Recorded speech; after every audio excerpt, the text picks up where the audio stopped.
Captured Aural Phantasy Theater is in the air! Tonight's live cast broadcast comes to you from ArtCenter College in lovely Pasadena, California. Tonight's show, romance. So sit back, relax, and enjoy.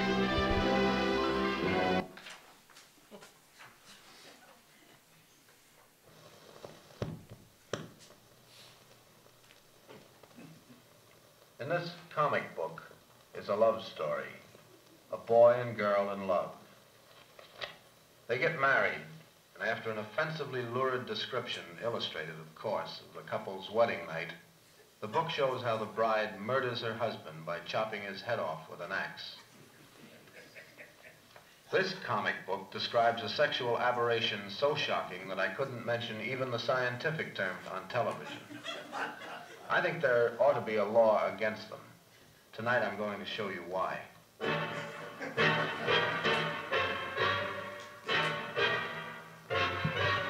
Comic books, the scourge of humanity.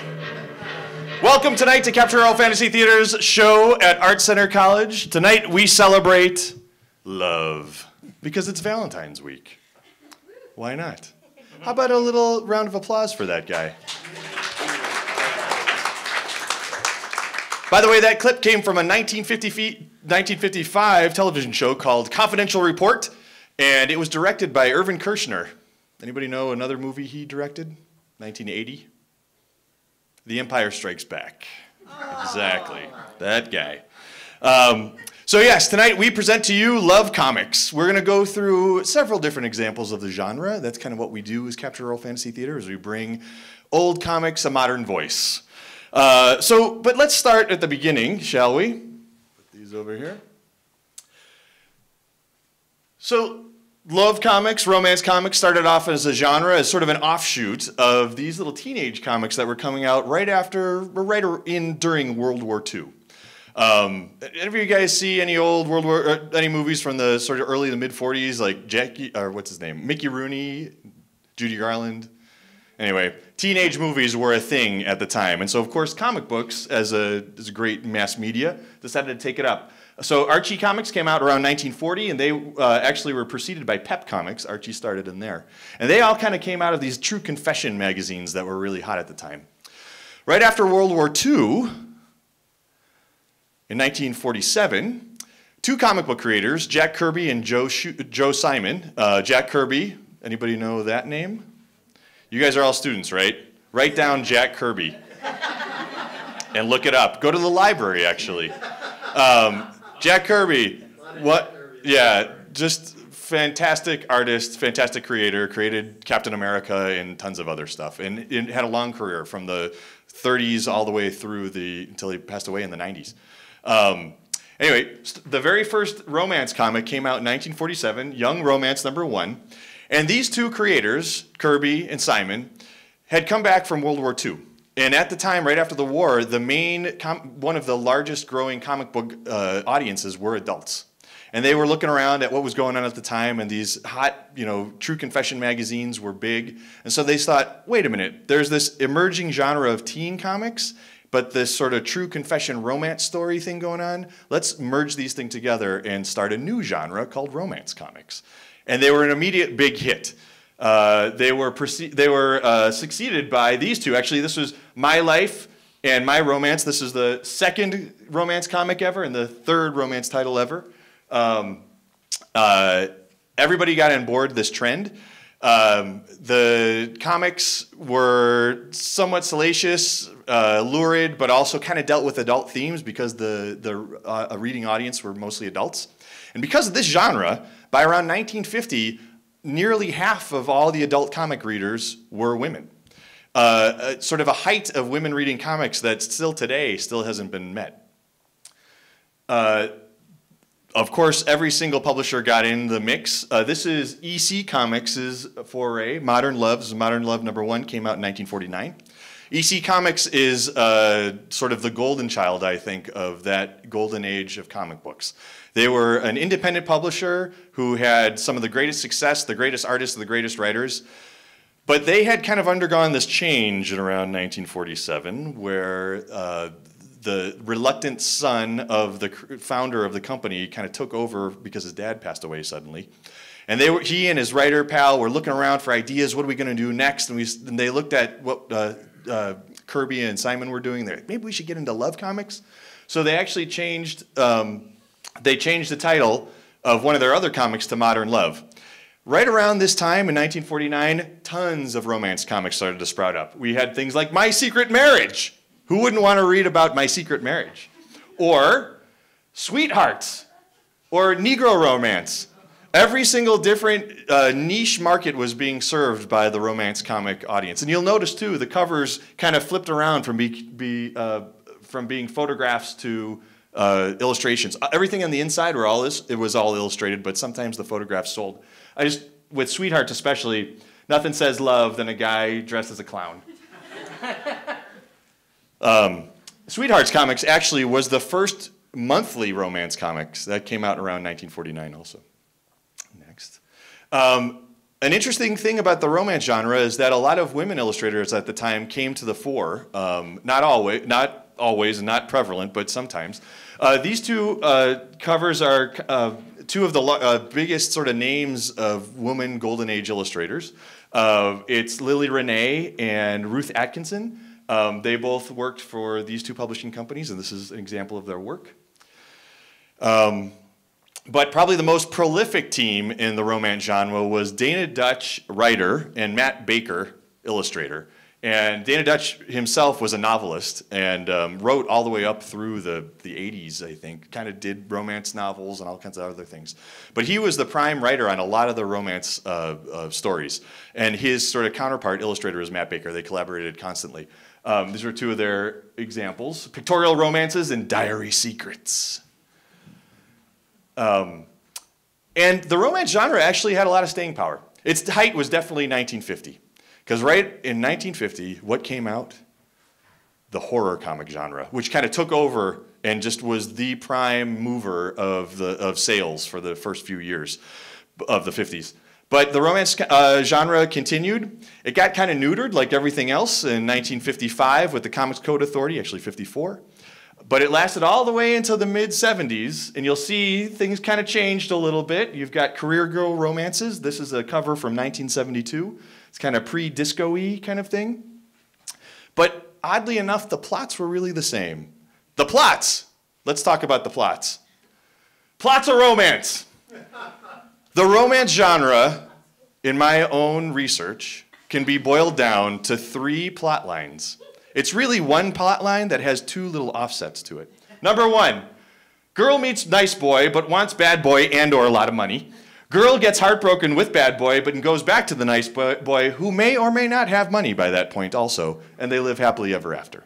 Usually that's sort of the basis. There's a variation, number 2, same old thing, but instead of the girl going back and getting the nice boy at the end, she kind of gets heartbroken, the nice boy's moved on, and she learns a lesson. But it usually has to do with her, either the nice boy is not cool or manly enough, or he just doesn't have enough money for her.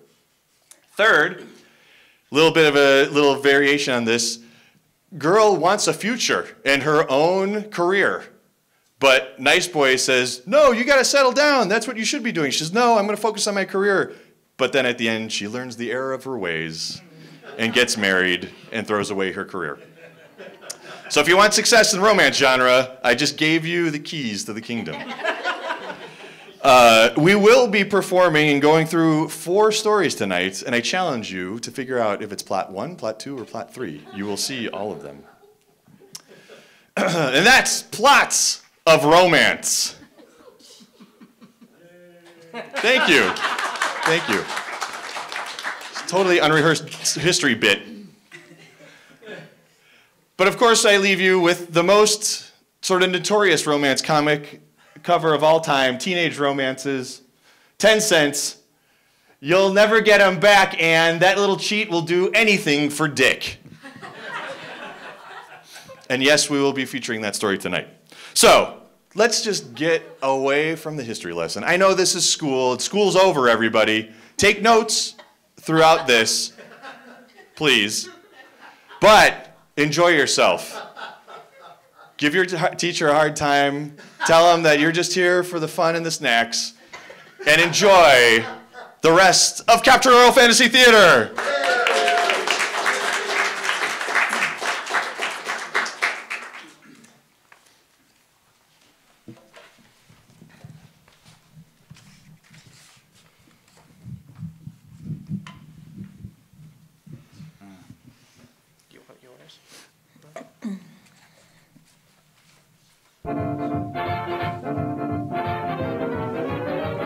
The world acclaimed me as a success, but no one really knew how my heart and soul ached with bitter loneliness.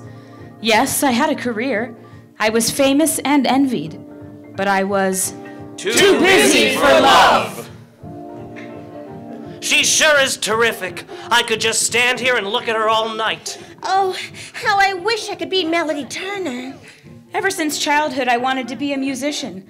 I studied and practiced, and after graduating high school, I found a job with a small dance band. It was the band leader who introduced me to Judd. Marion, this is Judd Bishop, a very good friend of mine. Judd, this is Marion Turner. Marion, I've been wanting to meet you for so long. May I see you after the show tonight? Why, yes, I suppose so. Judd Bishop was charming. He'd met me every night in the little cafe where I played, and we'd go for a drive in his car. Marion, you're adorable. You're so sweet and feminine. You should be making a home for some man, not playing in a band. Oh, Judd, don't make fun of my music. Can't you believe it's everything in the world to me? And darling, can't you believe that you're everything in the world to me? I love you so, my precious nymph. Dearest, the sweetest music I hear is when your arms are around me. Hold me tight. The world dissolved into an ecstatic universe as his lips met mine in the joy of our newfound love. I was wildly happy, too happy to concentrate on my work. After a performance one night... My dear, I know his advice will be hard to take, but you must listen to me. I know that Joe Bishop isn't serious about you. I can't give him up. I love him too much. Why, he's practically proposed to me. Judd, darling, when can we be married? Married? Why, what about your career? I thought you just wanted a good time. What kind of trap is this? I never asked you to marry me, you little scheming! Judd, heartlessly ignoring my sobs, took me home and let me go out in my life completely. I never saw him again. When my heart ceased weeping for Judd, I resolved that I would never again would I jeopardize my career for the foolish games of hearts. I'll never fall in love again. Love is a trap. I'll make a success of music and forget this silly romance. And then one day, that lucky break came. Marion, there's someone waiting for you out front. He says it's on business. I think you're just the girl I've been looking for, Miss Turner. I want to start an all-girl band, and I'd like you to lead it. Oh, Mr. Colton, this is what I've always wanted. It's like a wonderful dream. I changed my name to Melody, and Marion, the woman, no longer existed. I had to be a businessman, salesman, arranger, as well as a musician. I had no time for feminine frivolities. So if you bring those contracts to me at 9 tomorrow. Those singers are waiting to be auditioned, Miss Turner. Yes, Lucy, I'll be there in a minute. When the publicity man arrives, tell him to wait here for me. My mind was a whirl of activity. I entered the audition room not knowing that each step brought me closer to the most important moment of my life. At the audition, I listened indifferently to several singers, and then suddenly, one voice captured my heart. Wake up, Melody Turner. You outgrew this kind of foolish infatuation, remember? The bare, ugly room faded away, and all my work was forgotten as I sat completely bewitched by his voice and his smile.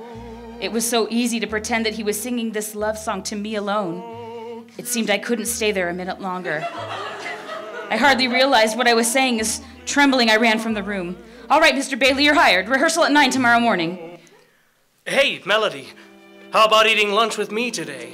Sorry, Bruce. I have to go over the scope for this afternoon's rehearsal. Bruce asked me out several times after that, but I always convinced myself that I was too busy. Sorry, Bruce. I have so many appointments tomorrow, I couldn't possibly go out with you. I must get to sleep early. Oh, Bruce, how wonderful it would be to have you near me somewhere under the moon, but I must stop these foolish thoughts and stifle my silly desires. Only one thing is important to me now, my music. I've learned my lesson well. and so I tried to avoid Bruce. But one night, after a late performance... You look so tired, Melody. You know you work much too hard. I have to work hard, Bruce. It's so important to me.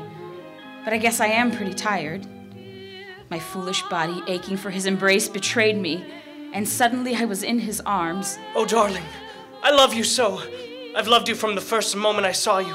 Please, say you love me too. Bruce, dearest, I do love you. No, Bruce, please, you mustn't. You must leave me alone. I can't let myself be hurt, and I won't fall in love with you. I must control myself. I can't let myself want you too much. Oh, Bruce. Bruce, if only things were different. Bruce called me just once after that, but I refused to talk to him. I suppose it was natural that he should turn to someone else, but it was a shock. How about dinner after the show tonight, Ellen? Why, Bruce, dear, of course, I'd love to. My jealousy burned fierce and uncontrollable inside me, and when Bruce and Ellen returned, "You're a half hour late for rehearsal. I won't stand for such negligence. If you're going to play in my band, you can't run around all day."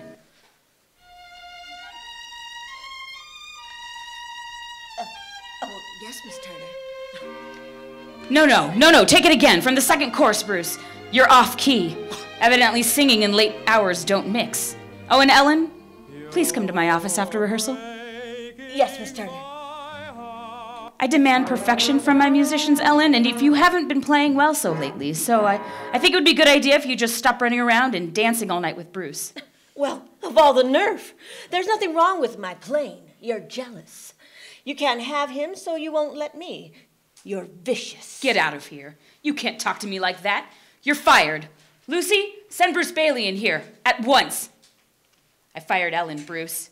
And I must warn you, you're not to see any of the girls in this band outside of work.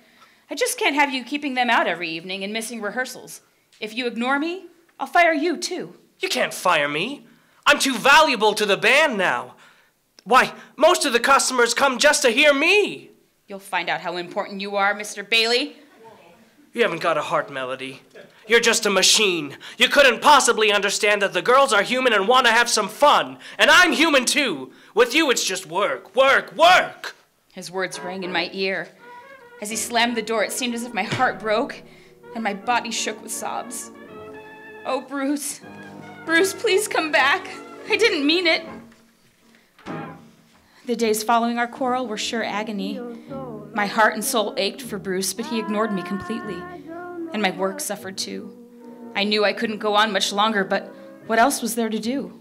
Miss Turner, there's a reporter here from the Daily Blade to interview you. Tell him to stop bothering me. I don't want to see anyone else this morning. But Miss Turner, there are several important appointments. Stop arguing, Lucy. Just do as I say. I don't know what's the matter with you lately.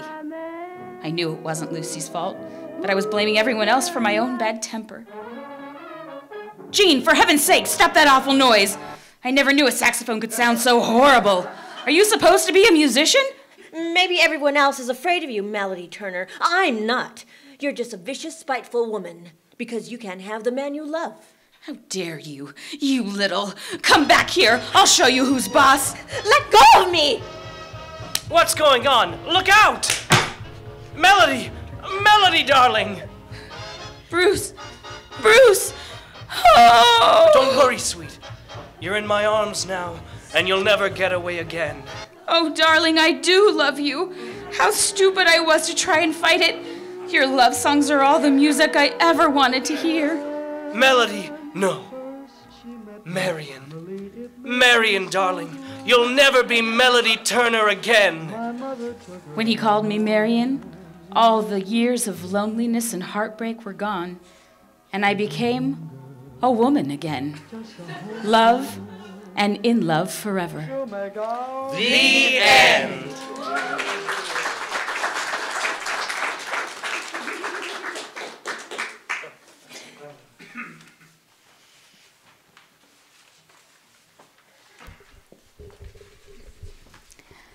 My funny Valentine,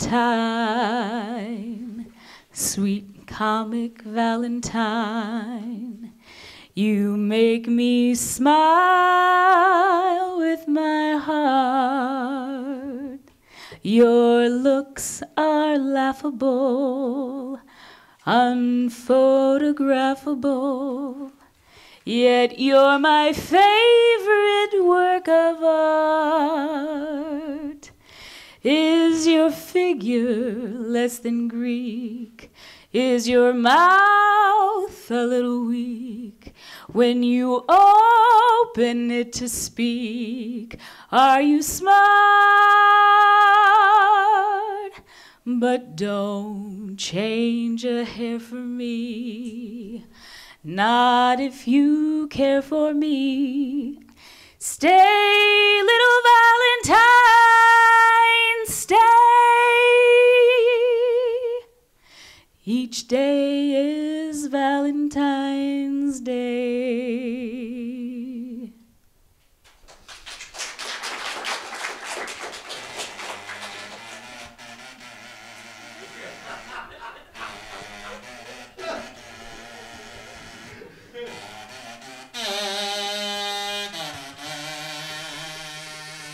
Is your figure less than Greek? Is your mouth a little weak? When you open it to speak, are you smart? But don't change a hair for me, not if you care for me. Stay, little Valentine, stay. Each day is Valentine's Day.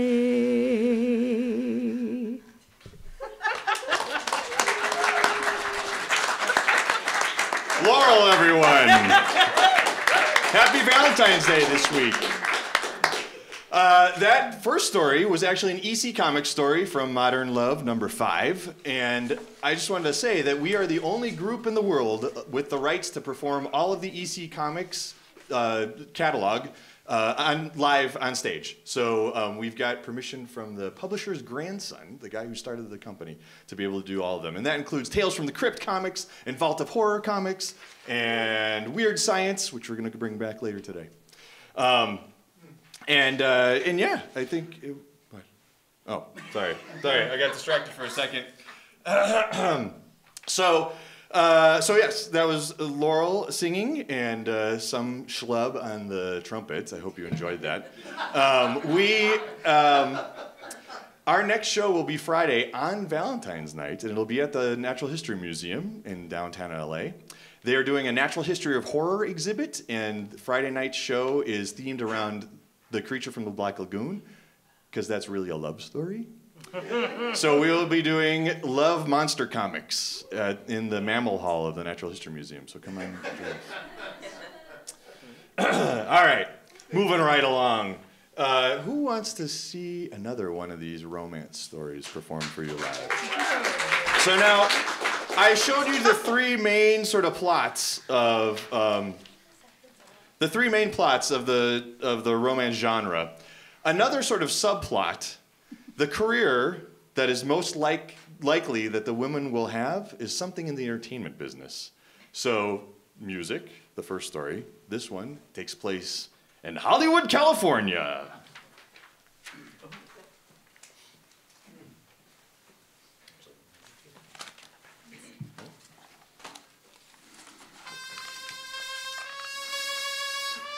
Teenage Romances, number 9, April 1950, 10 cents. In this issue, did I give my lips too freely? Beginnings are deceptive. I should know, for there wasn't any hint of the unhappiness and despair that were to enter my life on the night I was catapulted into stardom. Magnificent deception! You're making a wonderful impression on everyone, Pauline. That's important. You're public property now. I'm enjoying every minute of it. But when am I going to get another part? What kind of role will it be? Look, Pauline Hunter. Ah, isn't she lovely? Ah, here's a young man who might answer one of your questions. Pauline, this is Dick Palmer. He wrote the scenario for your last picture. Hello, Dick?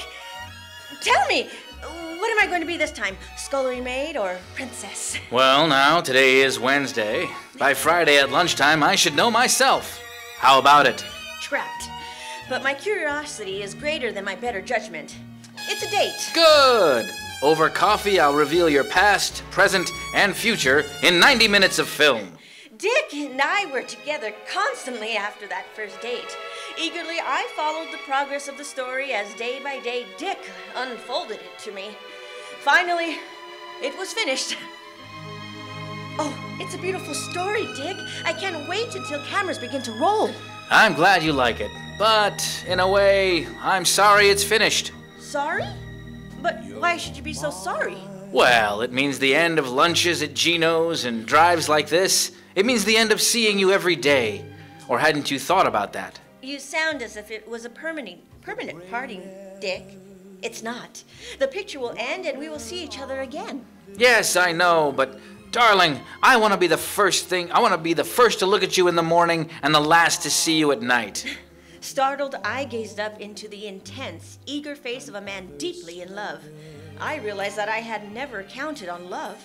Always engrossed in a career, I had deliberately evaded it. I love you, Pauline. I've loved you since the first moment I saw you. I don't know, Dick. I never thought of marriage. It's always been my career with me. But darling, I would never interfere with your career. In fact, I'm all for it. The important thing is, do you love me? I stood there for what seemed an eternity. Did I love Dick? Words bubbled up to my lips, but froze there as I sought for the answer. Finally. Oh, Dick! Yes. I'm too confused to think. Maybe I do love you, but I want to be sure. Wait till I finish my picture. All right, Pauline, I'll wait. I want you to be sure you love me, too. But I didn't have time to think of whether I loved Dick or not. For the next morning, I was called in to see A.B. Harris, the producer. Well, Pauline, we're ready to roll. This is Gregory Prince. He's gonna play opposite you. Both of you be ready to go on location up the mountains tomorrow. Hello, Mr. Prince. This is a pleasant surprise. Since we'll be working together, Pauline, it might be better if you called me Greg. Gregory Prince was at the zenith of his career. His famous profile adorned theater billboards from coast to coast. It meant the studio was going all out on this picture. It will be a wonderful experience for me, playing opposite you, Greg. I know I'll learn a lot from you. I'm sure you'll be an apt pupil, my dear. This picture can do a great deal for both of our careers. Isolated as we were in the mountain vastness, Greg and I spent long hours talking about our dreams and hopes. Each revelation seemed to draw us closer together. We both desired the same things. It's beautiful up here, Greg. Not half as beautiful as you, my sweet. You know, darling, we have so much in common that it's all wrong to let it end when the cameras stop rolling. What I'm trying to say, darling, is that I'm crazy about you. Together, you and I could climb to the heights higher than the peaks surrounding us. Gregory Prince and Pauline Hunter on the screen, and Mrs. Prince in private. As I listened to the torrent of words cascading from Greg, a vision of life with him grew and took shape. It was lovely. The fantasy was so real. The falls became the plaudits of an applauding world. Say you'll marry me, Pauline. Let's make it a complete life for both of us. Yes, Greg. Yes, I'll marry you. All the way back to Hollywood, I kept thinking of Dick. I dreaded telling him of my engagement to Greg, but tell him I must before he heard it from someone else. That was the least I could do. I'm really worried, Greg. Dick was wonderful to me. I hope he doesn't take it too badly. Nonsense, my dear. Quit heaping ashes on yourself. You have a right to marry whom you please. Why you even get to the trouble of telling him is beyond me. I called Dick the minute I arrived in Hollywood. When he came through the door with a smile on his face, I knew my task was going to be even more difficult than I had ever imagined. Hello, darling. It's good to see you again. Have you made up your mind about us yet?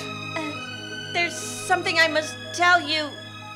Dick, I hope you will understand. Understand what, Pauline? Tell me, what is it?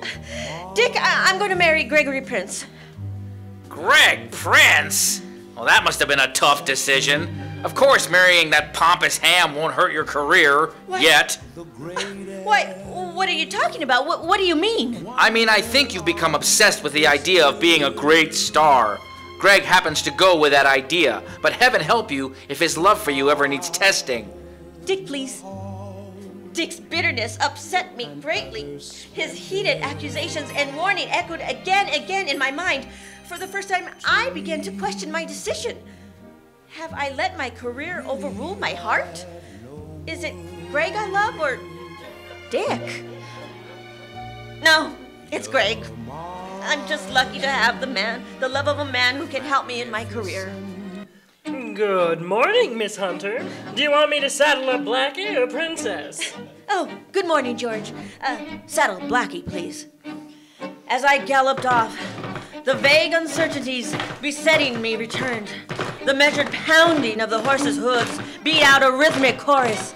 Greg, Dick, Greg, Dick. Wildly, I thought of outtracing the insistent refrain. Faster, boy, faster! Suddenly, the swift forward surge was abruptly halted. As I frantically sought to hold, I glimpsed the deadly, coiled alertness of a snake between the wildly thrashing hooves of my horse. Oh, I felt myself leave the saddle, and eternity encompassed me. All was darkness.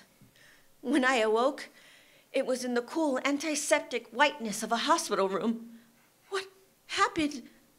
Oh, I remember that snake! Easy. That's right. Your horse stomped the snake to death and returned to his stable. They went looking for you and found you unconscious. It was then that I noticed I couldn't move my legs. They were leaden and helpless beneath the white sheets. And evading panic swept over me. My legs! What's the matter with my legs? I can't move them! Please, Miss Hunter, you mustn't excite yourself. Dr. Fox will be right in and tell you everything. You had a very bad spill, Miss Hunter. It will take 1, possibly 2 operations before you can even attempt to walk. But you will walk again. It's a matter of time. Oh, no! No! The implications behind the doctor's words left me limp and defeated.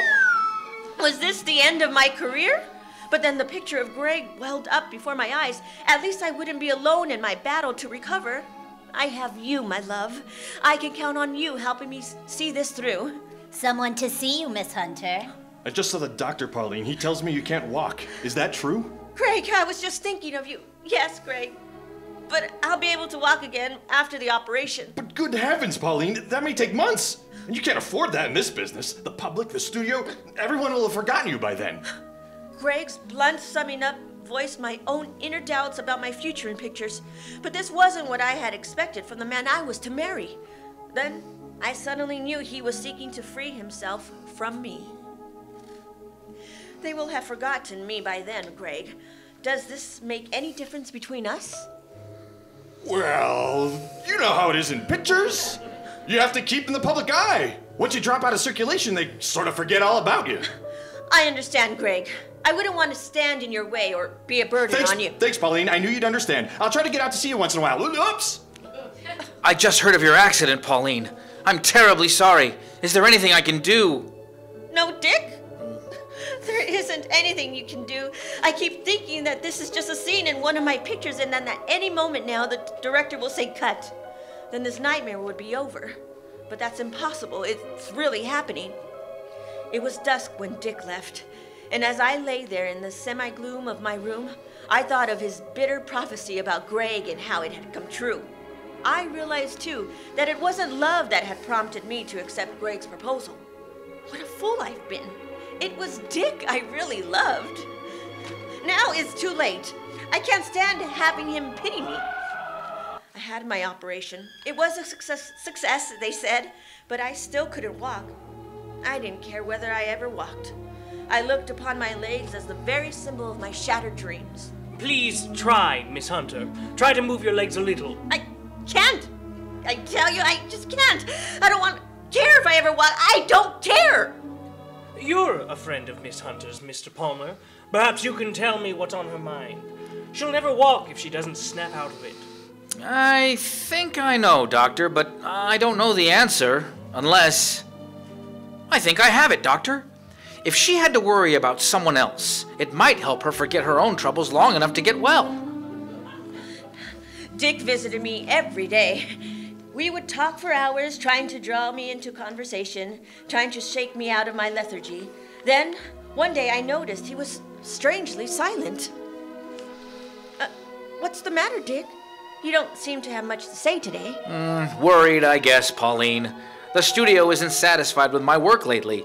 They practically told me that if this script isn't satisfactory, I'm through. Maybe you can help me, Pauline. Would you?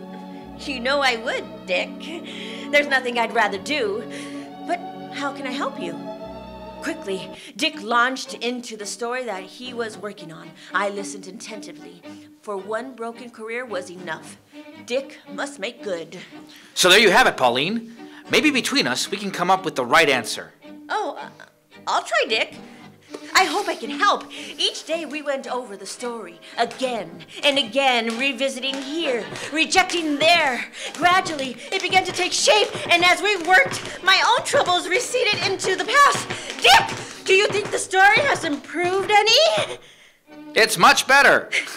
Now we need a sock climax. If we can find one, we are finished. All that night I tossed restlessly in my bed, seeking the climax that Dick said was needed. Then it came to me. When the door to my room opened that morning, I rose to my feet without thinking. Dick? Oh, I have it. It came to me. How stupid. We were not to see it before. Pauline, look, you're walking. Oh, my darling, it worked. Oh, Dick, I love you. It was a magnificent deception. For the first time in my life, I know what it is to love and to be loved. Dick and I were married, and as I listened to the marriage ritual, a great surge of happiness flowed through me with the words, "In sickness and in health." The end.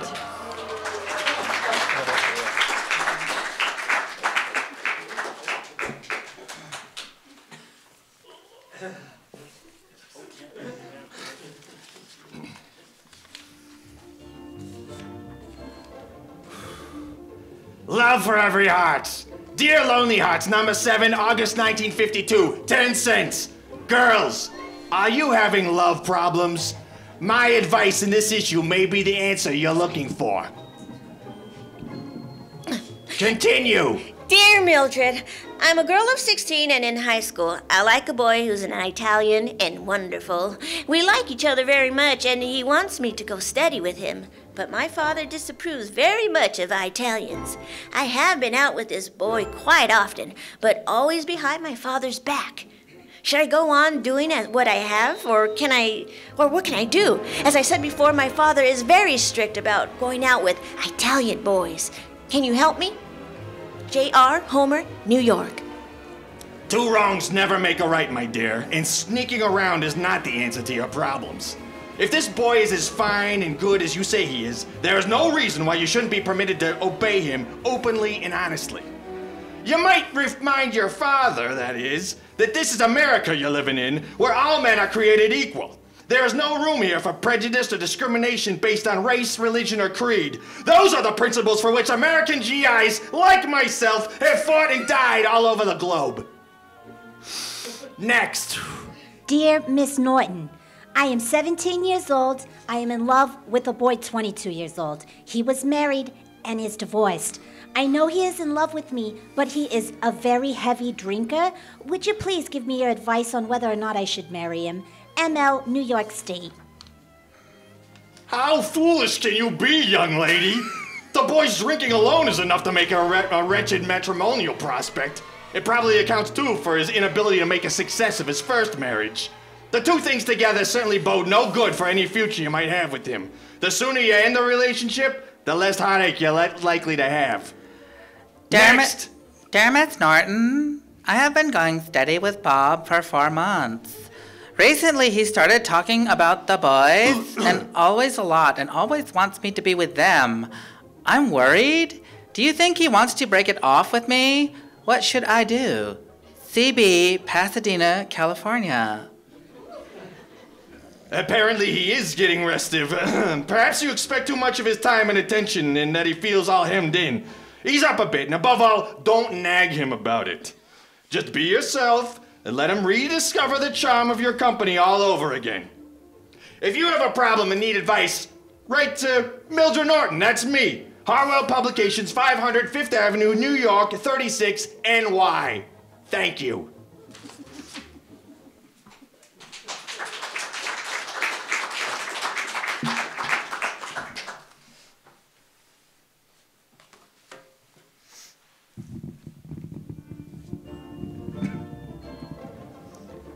It's easy to win her when you know her. Women are funny. You never know whether you're making the right move or not. Avoid disappointment, heartbreak. Save yourself lots of tragedy. Don't be a faux pas. Read How to Get Along with Girls. And discover for yourself the ABC and XYZ of successful strategy. Put psychology to work. No more clumsy mistakes for you. Get the real McCoy on how to deal with women in this amazing handbook. Read for yourself How to Date a Girl. How to interest her in you. How to win her love. How to express your love. How to make up with her. I said make up with her.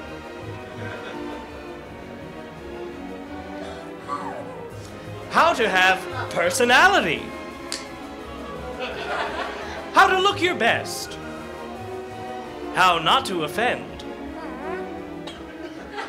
How to be well-mannered. How to overcome inferiority. How to hold her love. How to show her a good time. And more in these valuable pages. Send no money. Free 5-day examination of this book is offered to you if you send the coupon today.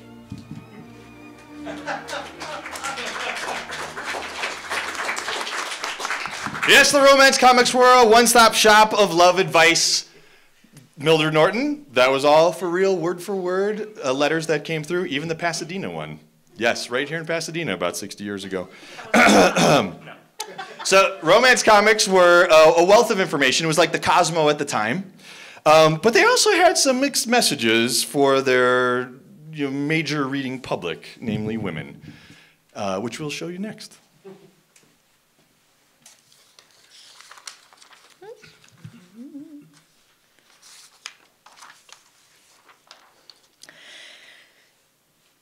Skinny girls don't have oomph. Fat folks, your dream has come true. It takes those extra lbs of solid flesh to bring out your natural curves. How to lose ugly fat without dieting. Hunger. If you're otherwise healthy, but skinny. No diet. Scrawny. No exercise. Run down and pounds underweight. No methods. Try correcting this common mistake by eating. No plans, no drugs. Skinny men aren't attractive either. Doctors approve and recommend Melt Labs because it contains no drugs.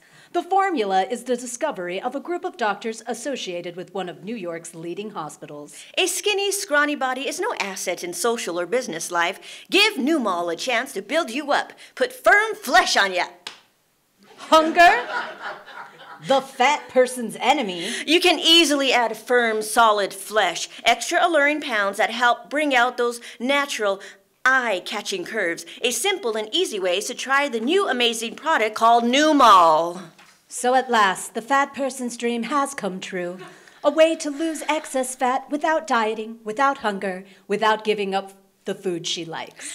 You will want those extra pounds that bring out your natural, eye-catching curves. Get Numal today! Melt Labs. Numal. Numal. Melt Labs. Numal. Numal.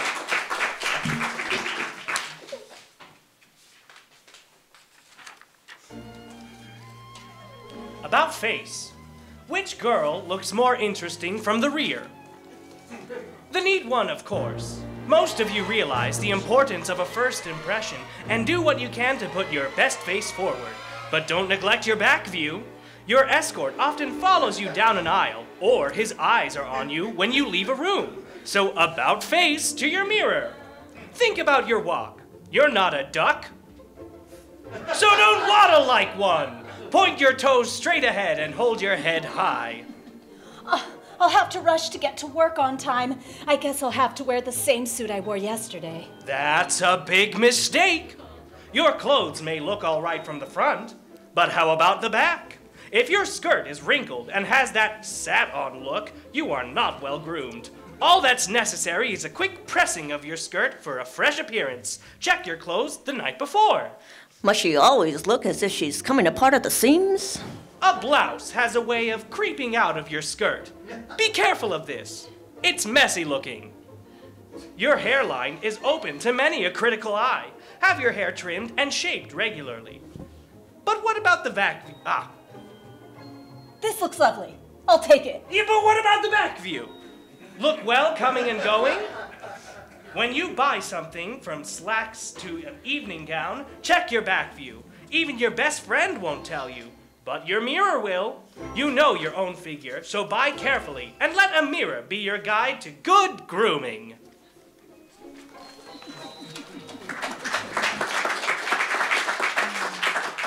And now you know. So the next story, you could learn a lot from the romance comics of the time. And the next story, actually, you could learn some hard life lessons.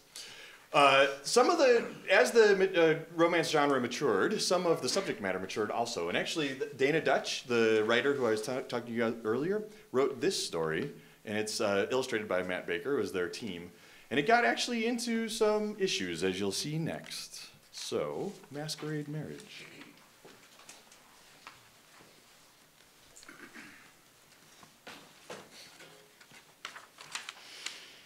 We're gonna tear down the mailbox, rip up the floor, smash out the windows and knock down the door. We're gonna rock this joint, we're gonna rock.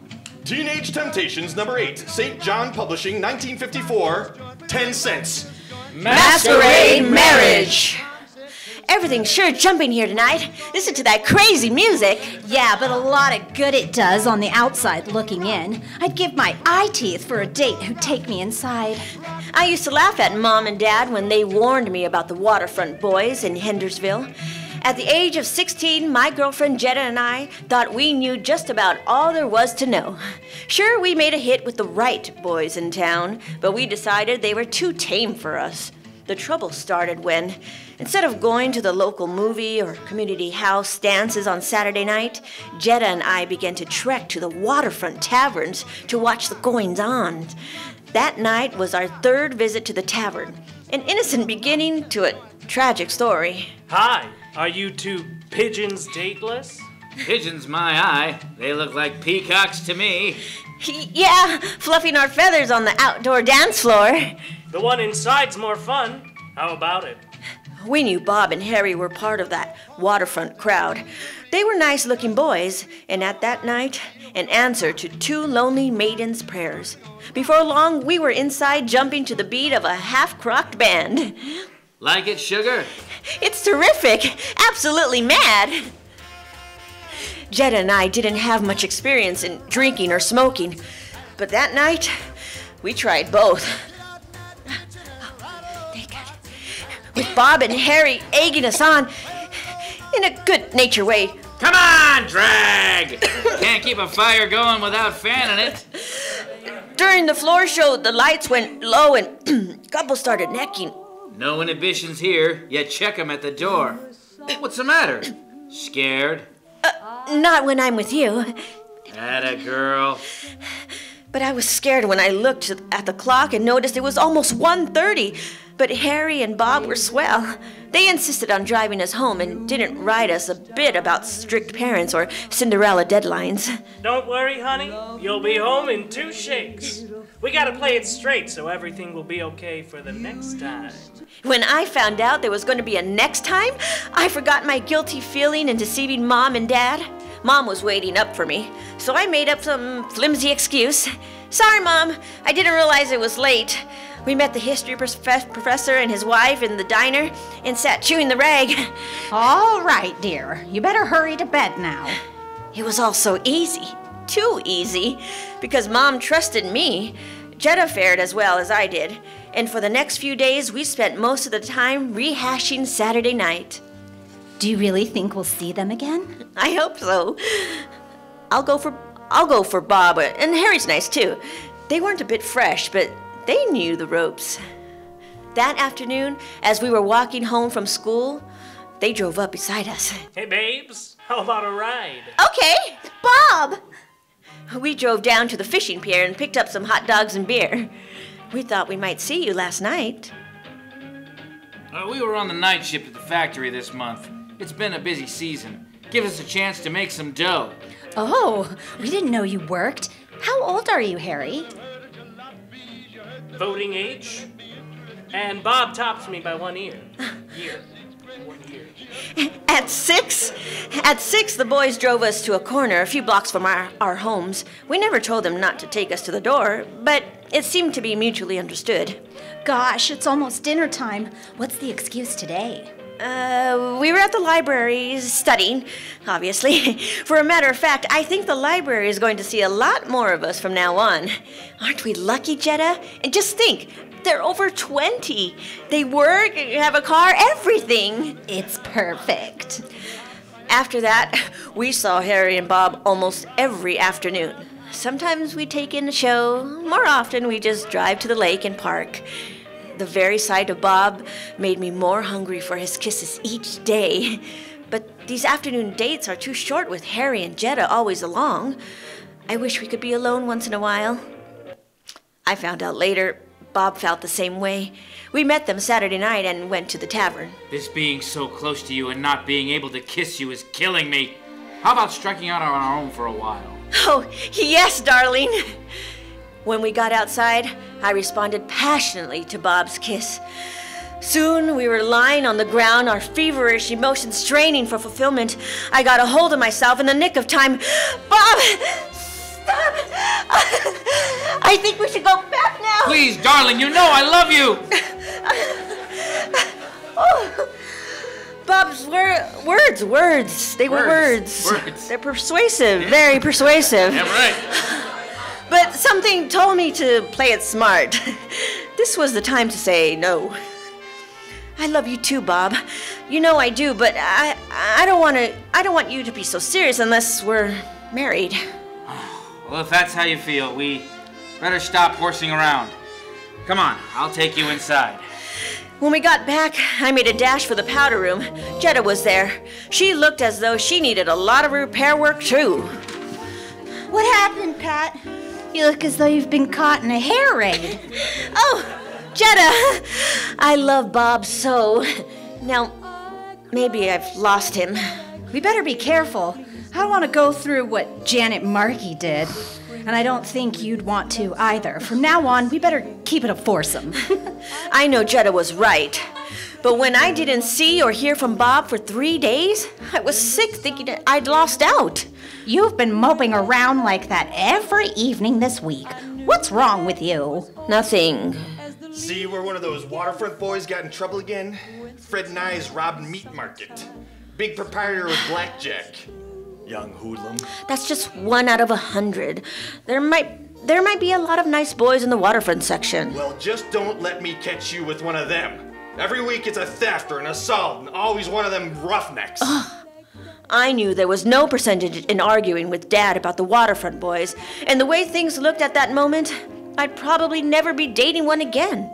But Friday afternoon... Oh, Bob, darling! Where have you been? Where's Harry? He's had a little trouble. First the car broke down, and then Harry got sick. He'll be out in he'll be okay by tomorrow. Wanted to make sure you're both free tomorrow night. We left Jetta and walked to a nearby park. You did miss me, didn't you, baby? Think I gave you the air because you wouldn't play along with me? Yes, I did, Bob. But I still feel the same way. You do? Well, maybe we'll have to do things legal-like. You mean marry? Oh, darling, I hope you'd ask me. I kept my engagement secret from Mom and Dad, but I did confide in Jetta. She was as excited as I was. The next night we had our first taste of champagne. It was easy to go down. It made me feel pleasantly giddy and daring. I feel like a bride already. You're wonderful, Pat. Too wonderful to wait long for. Why wait, Gates? I know a fellow who'll do the job tonight. Oh, Harry, you're funny. I think it's a swell idea. Can you really rig it, Harry? Sure. For a matter of fact, we'll make it a double. How about it, Jetta? Better be careful how you sling those proposals around. I might just take you up on that. Even when the boys left to phone the justice, I thought they were kidding. Jetta wasn't so sure. Listen, Pat, maybe they really mean it. Harry acted awfully sure of himself, and so did Bob. Oh, it's all a game. Just string along. But when the boys came back with our coats and said everything was set, I realized they weren't kidding. Bob, I thought you were just fooling. You mean we're really going to get married? Like this? You're game, aren't you? Why, people elope every day. If we wait, your parents might disapprove. Break it up. Of course, if that's what you want. I remember Dad's warning about the waterfront boys and made up my mind then and there. I was going to be Bob's wife, and no one was going to stop me. But I knew Jetta was scared. Can't we stop on the road for a quickie, Harry? Anna, baby, now you're on the ball. A quickie it is. I knew Jetta had an excuse to talk things over. When we stopped, she gave me a signal, and I followed her to the ladies' room. Pat, they mean business, and we really don't know much about them. How are we going to get out of this? You back out if you want. Then you'll have to listen to your parents telling you when to come home and where to go. As far as I'm concerned, that's for the birds. I'm marrying Bob tonight. My assuring attitude swayed Jetta. An hour later, the four of us were standing in a dark, dingy living room in the waterfront section being married by a young, coarse-looking justice. Then we drove down Route 1 to an out-of-town motel. This is where we leave you, kids. See you in the morning. Come on, baby, we're right next door. Oh, I thought I was smart, all right. Sure and smart. And when they left and Bob turned to me, I forgot Harry and Jetta existed. You're mine now, sugar. Just the way you wanted it. Nice and legal-like. Oh, darling, you'll never regret it. Later, I was unable to sleep. It wasn't anything like wedding nights I've read about. Bob wasn't sweet and gentle. He was rough, almost brutal. My thoughts were interrupted by a loud knocking at the door. Jetta? As I opened the door, Jetta stumbled into the room. Pat, get dressed. We've got to get out of here. It was all a hoax. We're not married, not really married. Within minutes, our room was a madhouse of confusion. I was trying to calm Jetta when Harry came bursting in. At first, nothing made sense to me. But as her words came tumbling out, a cold fear gripped my heart. And that man was no justice. He was a friend of Harry's. I wanted to call my mother and tell her I was all right. Harry wouldn't let me, and that's how I found out. And now they planned it all this last week. Shut up! You want to wake everyone in this place? Bob, is that true? Why'd you let the cat out of the bag at this ungodly hour? Jetta kept nagging me. Wanted to call her folks. What could I do? It was just a joke. A joke? You can't do this! Oh, cut the act. You two Jezebels knew the score last night. We didn't have any rings or even a certificate. You got what you asked for. Now stop the belly aching before someone calls the cops. There was nothing we could do, and I didn't want the shame of being taken home by the police. I dressed, then helped Jetta. We were trudging down the highway toward town. They're behind us, Pat, in the car. What will we do? Do you think they'll kill us? No, just keep quiet and keep walking. And think of some excuse we can give our parents. Bob and Harry didn't even offer to give us a lift. They just followed us slowly to the bus stop and watched us board. They're speeding up, driving away. The rats. And I thought I was in love with Harry. Oh, Pat, they didn't even have the decency to take us home. It wasn't long before we found out why Bob and Harry didn't pick us up. They must have heard the news over the car radio as they started to trail us. Pat Cooper and Jetta Linter? Yes? We're taking you home. There have been 90 cops scouring the neighborhood for you, and your parents have been going crazy. We'd gone too far, and we'd been caught. It was too late for excuses. Neither of us said a word on the ride home. We were too frightened and ashamed. Jetta's parents were with mine in the living room of our house. I'll never forget the look of relief that swept their faces as the police led us into the room. But I couldn't meet their eyes. Jetta, where have you been? You scared us half to death. What happened to you? We thought we were, oh, Mom! We were so broken and heartsick, it wasn't hard for them to get the whole story out of us. Jetta and I had to go to the station to identify Bob and Harry.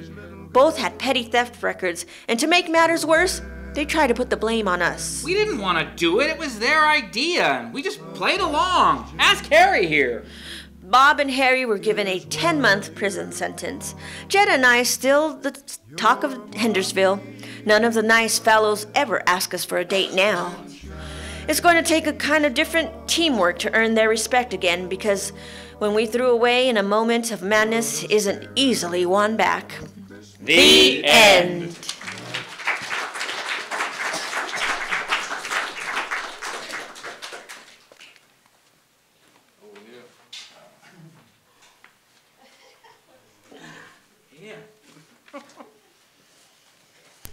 Get the lady a better light.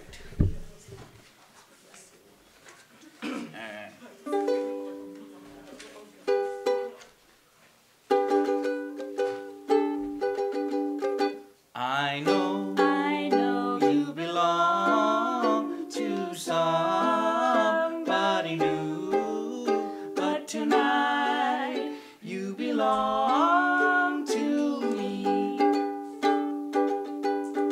Although we're apart, you're part of my heart, and tonight you belong to me.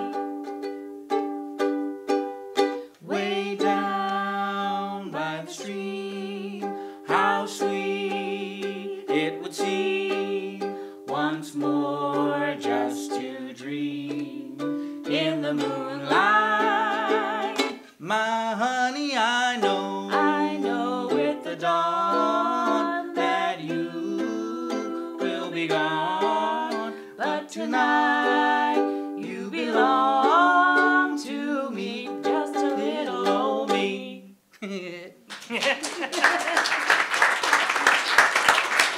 Laurel and Mike, everyone. So we took a journey.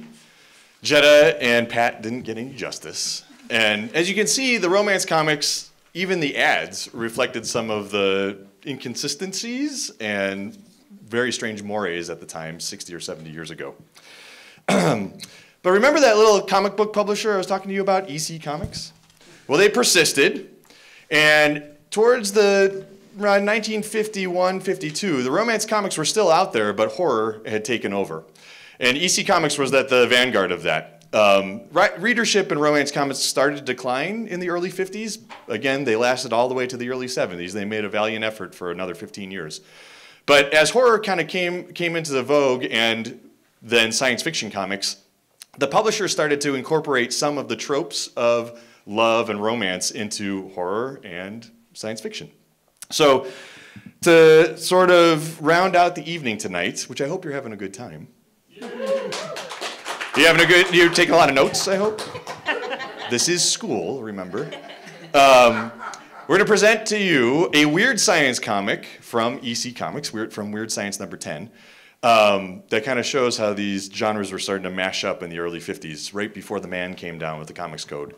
I do want to acknowledge Josh in the audience, Josh Burns, everyone.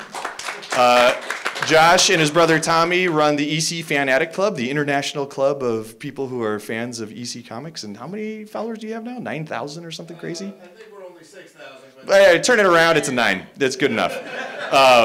Anyway, illustrious, and he will probably be able to correct all of the answers at the end of the night in the Q&A. But anyway, we will take a curtain call and talk at the end, but I just want to say thank you for enjoying us tonight, and hopefully you're learning a little something, but mostly being entertained, because even though this is school, this isn't school.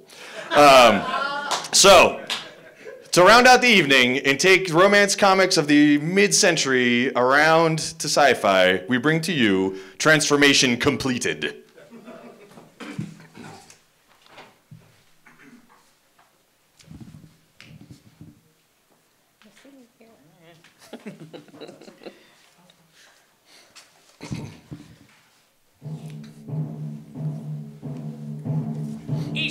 Entertaining Comics. Weird Science. Number 10. December 1951. 10 cents. Allow me to introduce myself. I am Emil Hindi, MD, MS, PhD. What I'm about to tell you occurred, I realize now, because of my abnormal possessiveness towards my daughter, Terry. I began about a year ago. One evening, I was working in my laboratory. Busy, Daddy? Oh, Terry, come in, child. I was just completing an experiment. I'll be right with you. I emptied a hypodermic of androgens into a female rabbit, noted the time and amount in my lab book, placed the trembling ball of fur in her cage, and turned to face my daughter. Why, you're all dressed up. Going somewhere? Yes, that's why I stopped in, to tell you not to wait up for me. I'm going out with Lee. Him again. Look here, Terry. Please, Daddy, I'd rather not discuss it. I know you don't like Lee. You've never liked any man that I've been out with more than once. Terry was right. Ever since my wife had died, the fear of losing Terry through marriage haunted me. Can't you realize I've grown up, that I'm no longer a child? That maybe I'd like to get married? It's only that I want you to make a wise choice, Terry. I lied to her. Actually, I had no intention of ever allowing Terry to marry. I was afraid of loneliness. It's late, Daddy. I have to be running along. All right, dear. Have a nice time. After Terry left, I returned to my research. I drew a female rabbit from her cage. A week previously, I had injected androgens, or male hormones, into her bloodstream. I examined the rabbit closely. Just as I expected. The female is turning into a male. I had been experimenting with the theory that the sex of mammals is determined by the embryo stage by the secretions of the sex hormones. When the female hormones overbalance the male hormones, the embryo develops into a female. But if female hormones are injected into a mature female, if male hormones are injected into a mature female so that the balance is reversed, the male characteristics develop and the female traits shrivel and disappear. You get what I'm saying. It was my contention that the embryo contained both sex characteristics. When one developed, the other remained dormant. By injecting and rebalancing the hormones, the dormant characteristics were stimulated into developing. But once the dormant characteristics develop and the originally developed characteristics shriveled, no amount of rebalancing can reverse the procedure again. I completed my notes of the day's research and retired to my room. Then I thought of Terry. I've got to get rid of Lee. Terry mustn't be too involved. Gotta think of something. I don't know how long I sat there in my room, but suddenly I was shocked out of my brooding by voices. I slipped on a robe and went downstairs. Terry, is that you? Daddy, I'm so glad you're awake. Lee and I have such wonderful news. Tell him, Lee.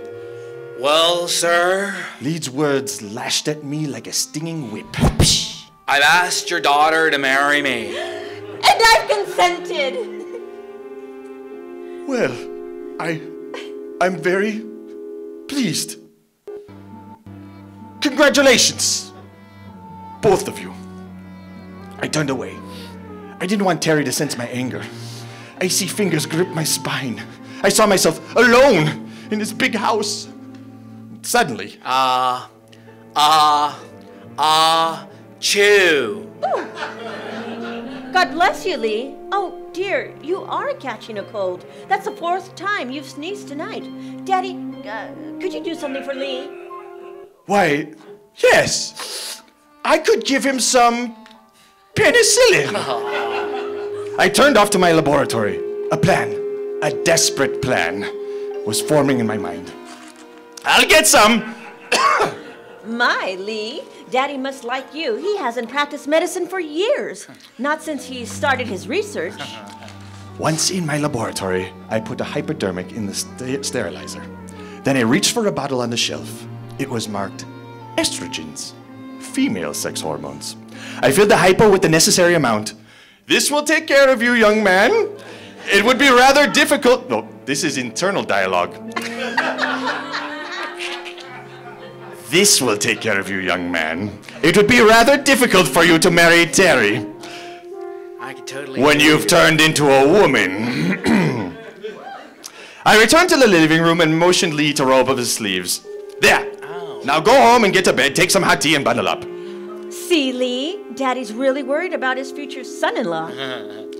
That night, I entered an account of what I had done to Lee in my lab notebook.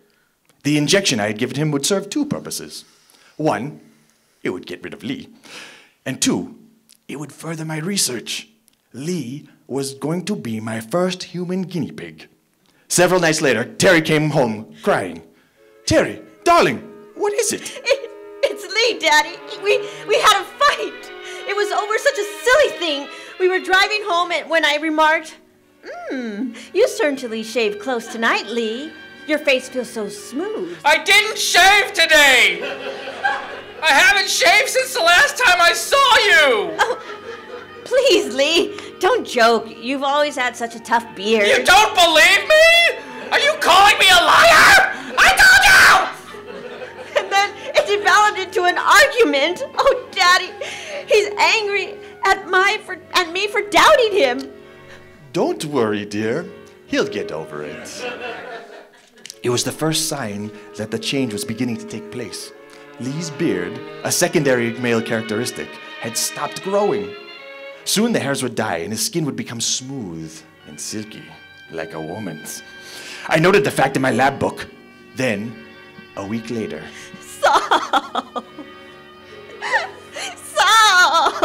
Why, Terry, another row with Lee? Tell me about it. How did it happen? Lee acted strange tonight. We went out with another couple when one of them suggested... Hey, how about dropping in at the pool? They've got the lights on tonight. We could... No! Lee? Why not? I think it would be fun. Then what happened, Harry? I insisted, and we had another fight. Lee went home, and he left me flat. He was going to have to apologize for me for this one. But Lee didn't call Terry. A week went by. Finally, Terry broke down and called his boarding house. I'm sorry, Terry. Lee doesn't live here anymore. He left about 5 days ago. Didn't he tell you? No, he didn't. Terry was heartbroken. I comforted her. See, Terry? Now you know why your father is so concerned about who you go with. Please, Daddy, leave me alone. A month passed, but still no word from Lee. Terry sulked around the house. I knew that she'd get over him in time. Then one day... What's that, Terry? A letter for me. It's from Lee. Terry ran up to her room happily. Soon, however, she came downstairs, white as a ghost. Terry, what is it? What does it say? He says he can never marry me. Ever. He says... She stared at me wide-eyed. For a fleeting moment, I felt as if Terry knew what I had done. And then she turned and ran upstairs crying. I went to my laboratory, took out my lab book, and wrote, "Transformation completed." Late that night, I was awakened from a sound sleep by a sharp cry. That was Terry. I came downstairs. I slipped on my robe and hurried down. The living room was dark. There was a light on in my laboratory. I rushed in. Terry was standing there staring at me. Her eyes were filled with tears. She clutched my lab book in her arms. Terry, give me that! How could you? How could you do it to him, you fiend! Terry, wait, let me explain. I hate you! Hate you! She turned and fled to her room. I followed, and she slammed the door in my face. I stood outside listening, and I could hear her packing her things. Terry, where are you going? To find Lee. She swung the door open, and she had a suitcase in her hand. But Terry, you can't do anything now. What's done is done. I know, I can read. Terry stormed downstairs and went to the front door. I cried after her, Terry, don't leave me! Don't leave me! Goodbye, Father. She was gone. The one thing I had dreaded and desperately tried to prevent had finally happened. I was alone. Alone in the big house. I moved towards my laboratory. Oh, Lord, what have I done? As I came to the laboratory, my gaze fell upon my lab book. The cursed book that had bared my horrendous deed to my daughter. I picked it up. Then something caught my eye. Something gleaming. A hypodermic needle, and beside it, an open bottle. The label read, "Androgens, male sex hormones." Good Lord, Terry! Several months later, Terry wrote me. It was a cold letter simply stating that if I cared to attend the wedding ceremony, it would be at such and such a place at such and such a time. I went. Terry made a very handsome groom, and Lee, a lovely bride. The end. Happy Valentine's Day, everyone. We have Sandy on the images, Lisa, Nick, this guy, Mike, Nicole, Laurel. Thank you very much. And I'm Ben.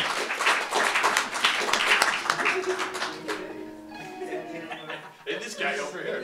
Stick around for some discussion and Q&A from the audience, yes? Chairs up and down good? Yeah, you know what, maybe we should move the... Yeah. Do you guys want to see us, or are you done with seeing us? In case you haven't seen enough. Okay. So, stare down. There we go. Oh, you do that on, how you doing here? You good? Yeah. All right. You want to put your... Care for a music stand? So I'm just gonna just plug this in.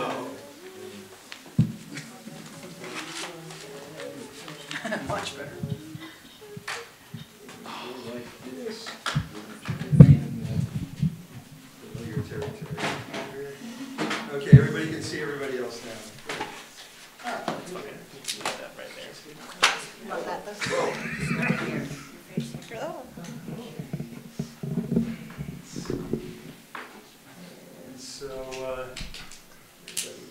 This is the best part. Yeah, this is, okay, let's start out with Ben. I'd like everybody to introduce themselves and give some background on their acting.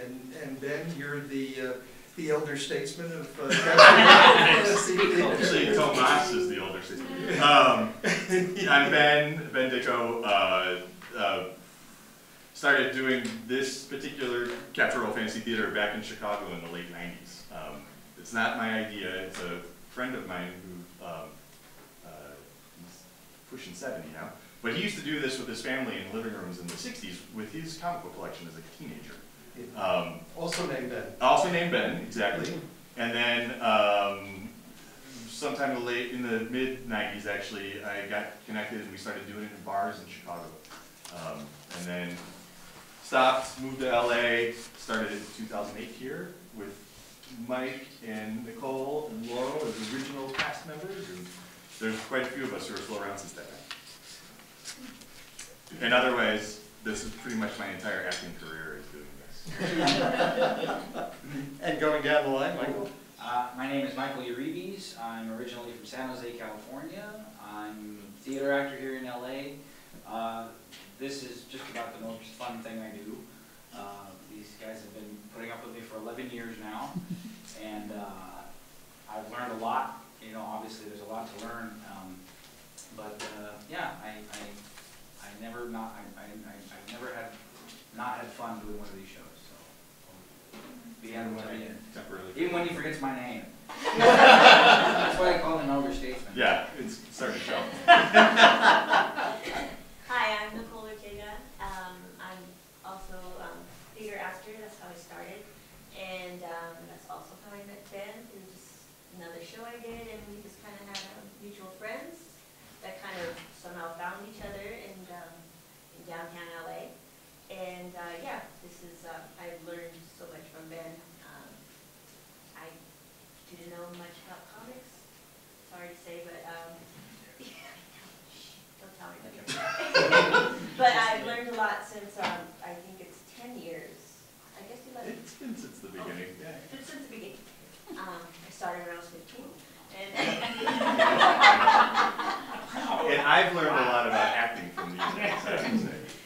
yeah, and it's also helped a lot, not just as fun, but it also helps with voice work. Very much. That you get to just work it out pretty much every weekend. Yeah. My name's Nick Bruno. I'm a Pasadena local.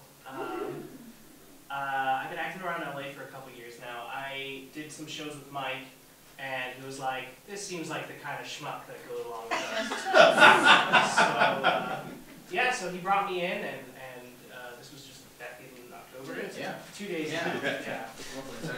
No, that wasn't her. It was 2 days ago. Yeah. Just yesterday. just yesterday. But no, I've enjoyed it ever since, and I'm really glad to be here.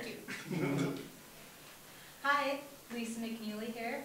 I am a performing artist, theater, commercial acting, dance, music, and I am a regular puppeteer at the Natural History Museum, which is how I got dragged into this. She's not kidding, yesterday.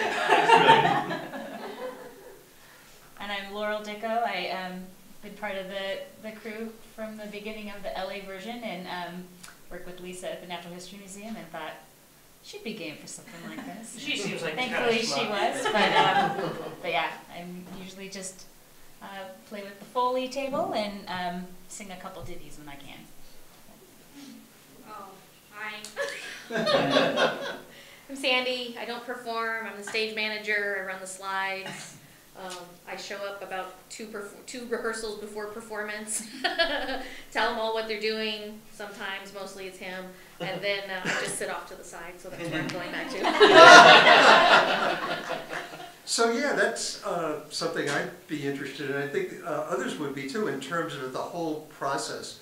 Like, say, just even putting, say, this show together, like, you know, like from start to. I mean, it started out with, you know, me saying, please come back.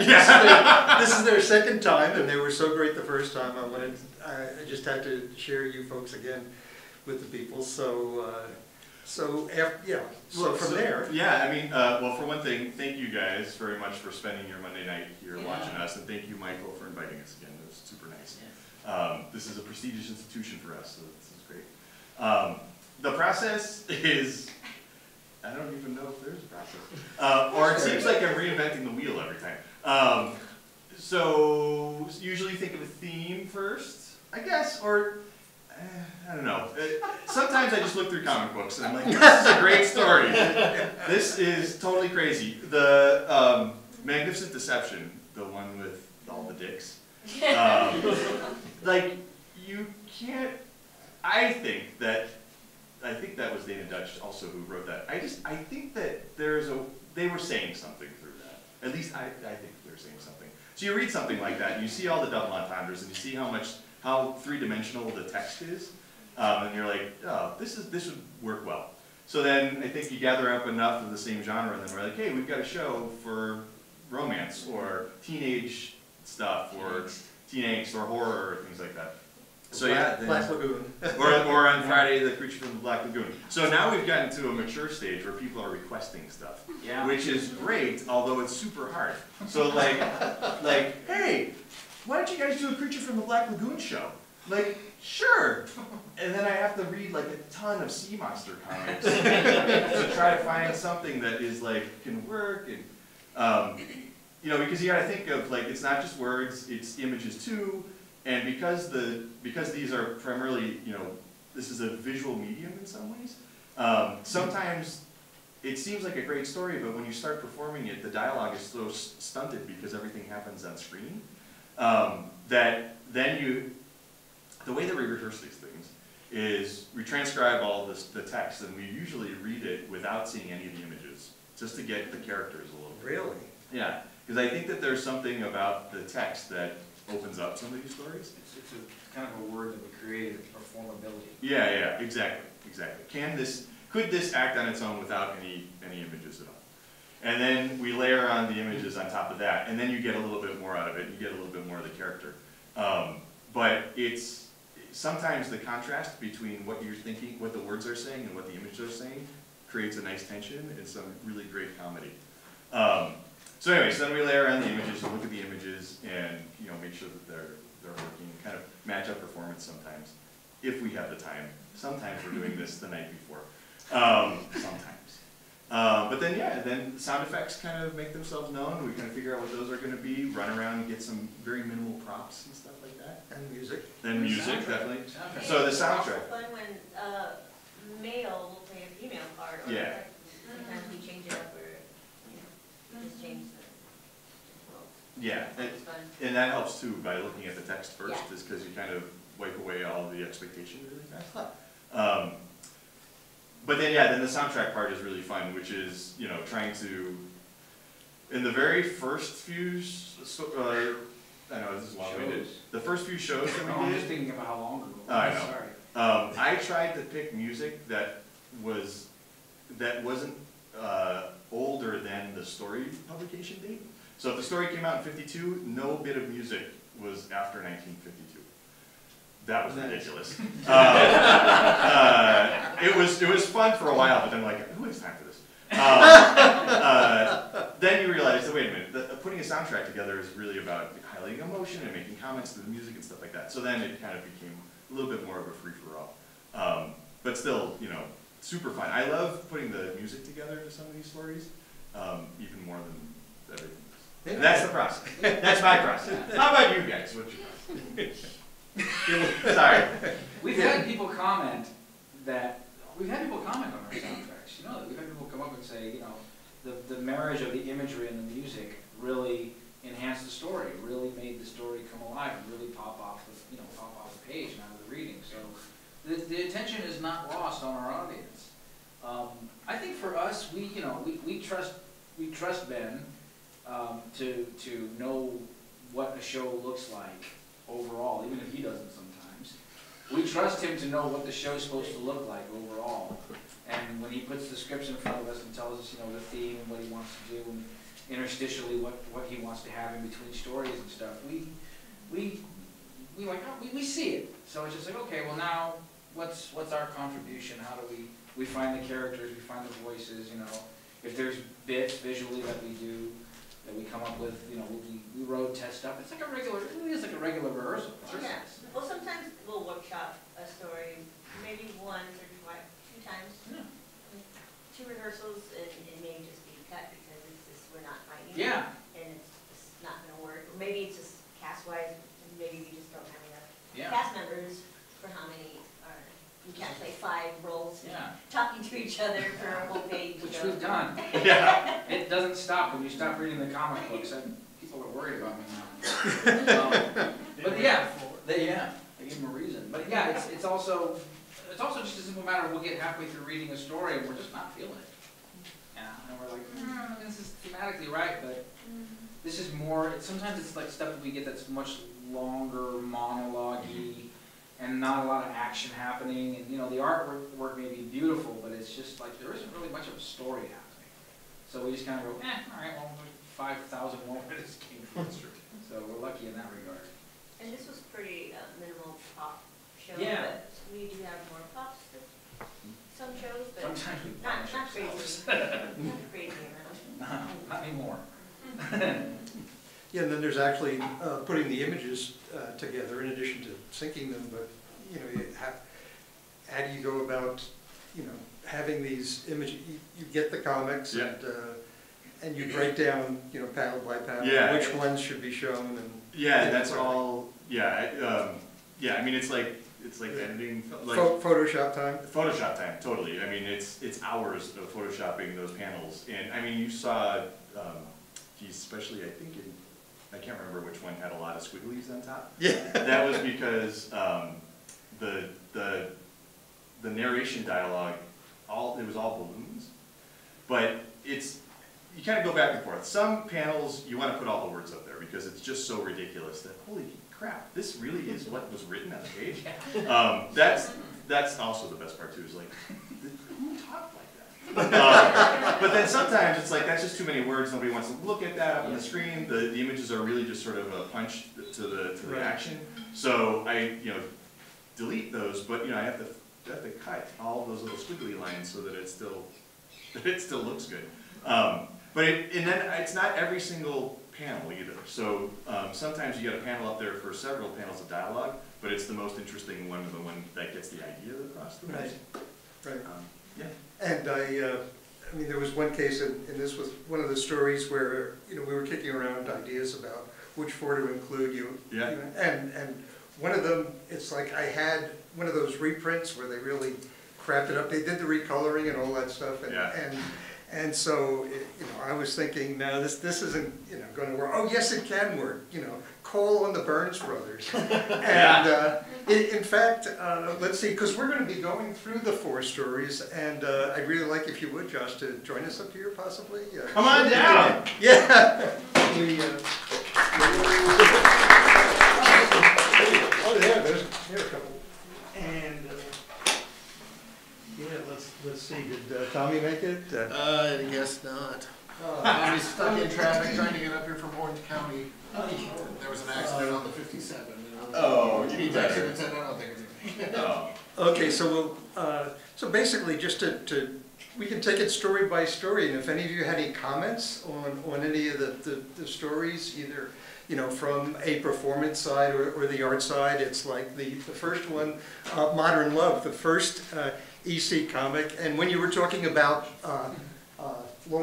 long text, I was just thinking, well, if it's an EC comic with text that's way too long, it's obviously written by Al Feldstein. Absolutely. He just crams all the text in. Sometimes you can make it work, but usually you can. Yeah, and here, this is the cover of the comic that you read by Al. You can see his signature down there, in which we're wondering about whether somebody should be dating Marlon Brando there. But then, so this Too Busy for Love comic, it's like, here's the whole page in context that you can see. And the inks are by Wally Wood, who we have over here and in the library, thanks to Martha. And the pencils sketching out were Harry Harrison, and who started out working with EC Comics. He was cartoon, and he's science fiction writer, the Stainless Steel Rat. You may know that if you're into science fiction and that sort of thing. So he that's not his cover, but he wrote the book as a paperback. Yeah, anybody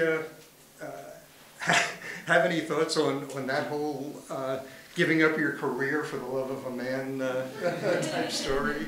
It's by the way, I do want to mention that was Laurel's first time performing the dialogue. Usually she's always the musician. So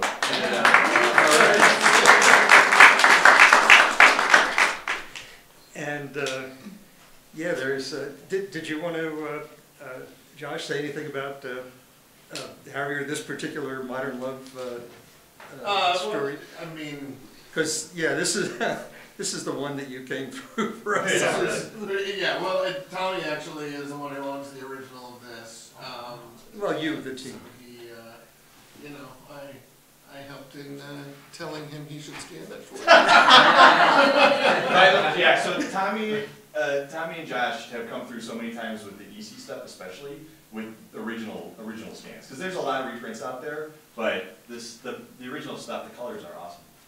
Yeah, and yeah, so very good. So this is here you got the context of the pages, and you can see the editing process about what's been left out, because again, Al Feldstein, these captions that just go on forever, and that sort of thing. And of course, this was a time when comics were walking the line of acceptability, and so sometimes you look at them and you start to wonder, to what extent are like artists sneaking things in there? It's like kind of especially Wally Wood. Yeah, it's like, okay, what exactly is going on here with this woman who must control herself? And yeah, that's a Wally Wood specialty. Yeah, he would try to, when he handed in work, his comics works, he'd try to see as much as possible how much he could get away with. Oh, absolutely. Making them naked. Yeah, one of the most famous ones is, I forget if it was Weird Science or Weird Fantasy, but he handed in a comic with a panel, there's a woman talking to a doctor, and he handed in the panel to Bill Gaines with this woman completely naked, full frontal nudity, and was just like, here, Bill, here's the assignment. And Bill was not amused. And then Wally would go, okay, here's the one with clothes on.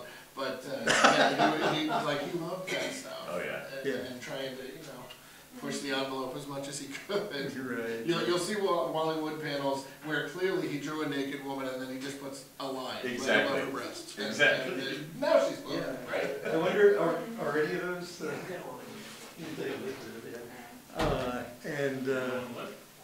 So yeah. Dirty pictures. Yeah, so you got the Disneyland or the Disney poster. He's yeah. Yeah. Infamous poster of all the Disney characters screwing. Exactly. Yeah, and that was it was actually the story behind that. It was published in a magazine, The Realist, and it was published on the occasion of when Walt Disney died. Yeah. And the cover of that issue had Mickey Mouse carrying a sign that said "God is dead," and then you came to the centerfold, and it's officially called the Walt Disney. Disneyland Walt Disney Memorial Orgy picture.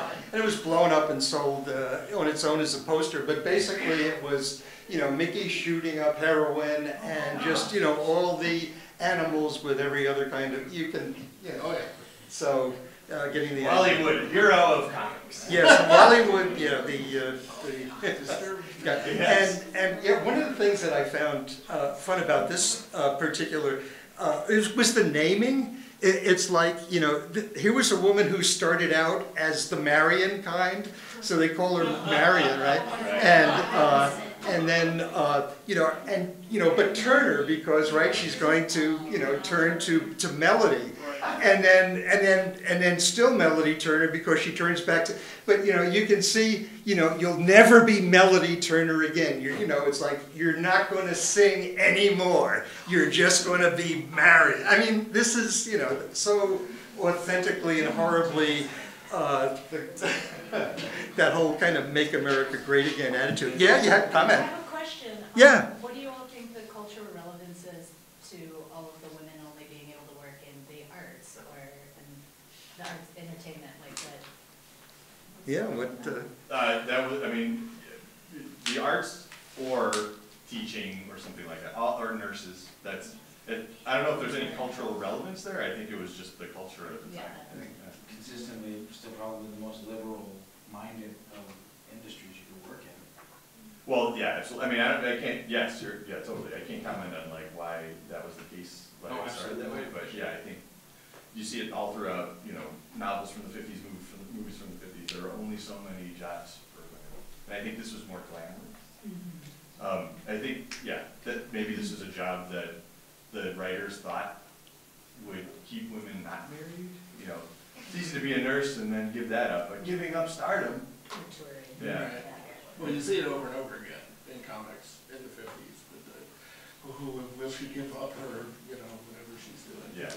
I think you're exactly right. The glamour of it, the acting and singing and stuff like that that made good comics. That made, comics, the visual media, like it made for a good, you could draw the woman in the glamorous dress, you could draw her with the, glamorous hairdo, it's better than, you're not gonna, the nurse is less glamorous than the singer, it's.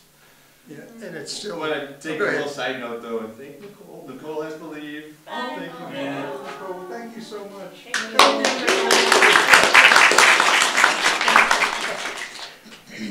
You were saying? Sorry. No, I think I was pretty much done. The comics are reflecting the times, which is unfortunate. But I do, I love how you guys are reading these stories and everyone out here is going, Yeah. We can't believe some of the stuff we read. We really can't. Absolutely. And, it's, 50s, but also I remember there's one woman I know who's a curator at a museum, and when she was leaving, she said she decided she was going to become a teacher. And her boss, also a woman, was like, kind of looking askance at her like, teaching, that's like, a woman's job kind of thing. So, there's still holdover of that sort of thing. And yeah, I noticed you also had fun with the ads. Oh, absolutely. This ad, Yeah, Tommy actually scanned this in, it was like an extra. I said, please do the story. And he said, I got to throw this in as well. Because, you folks, you go and you research and you look, find the comics and find these incredible ads. Yeah. And especially like the fat skinny ads. Yeah. So those ads, that was from the same book. So, and the first part of the book is telling you, don't be skinny, be fat. And the last part of the book, don't be fat, be skinny. And those ads were rife throughout all of these. Part of the reason why we came up with that is because I just kept reading all these comics with the same sort of mixed messages in it. It's crazy. Yeah. And you putting on the wig for the yeah. If I Still Love Lauren sort of thing, it was, supposedly a woman, but it was men who were. Oh yeah, exactly. I mean, in the beginning I talked, there were 2 women that I highlighted, and then there were probably maybe a dozen, major female creators at the time, I'd say. But by and large, these were all being written by men, and mostly the same sort of handful of men. Yep. All from their perspective. Oh yeah, and the stories, as well so much. Even sometimes what is it? Supposedly written by a woman, as told to Stan Lee. Right. that kind of stuff. There was a question. Oh yeah. So yes. Was advice columns based? So was it like, would they? I forgot if they presented it as though you were asking a woman, but behind there was like a student, or yeah. they used like a pen name, but there was actually a man writing. Yeah, I don't think Lily Norton ever existed. Which is probably why she looks like Joan Crawford in her. But yeah, there's just. I mean, that was happening even later in Marvel. Like Stan Lee, I don't think answered all the fan mail. Yeah.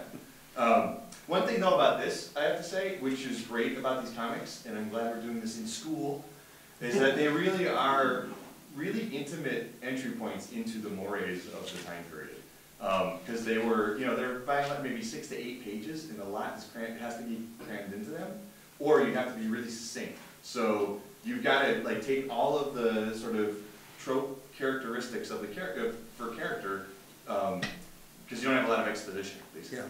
So it's unless you're written by Alphonse. Yeah, exactly.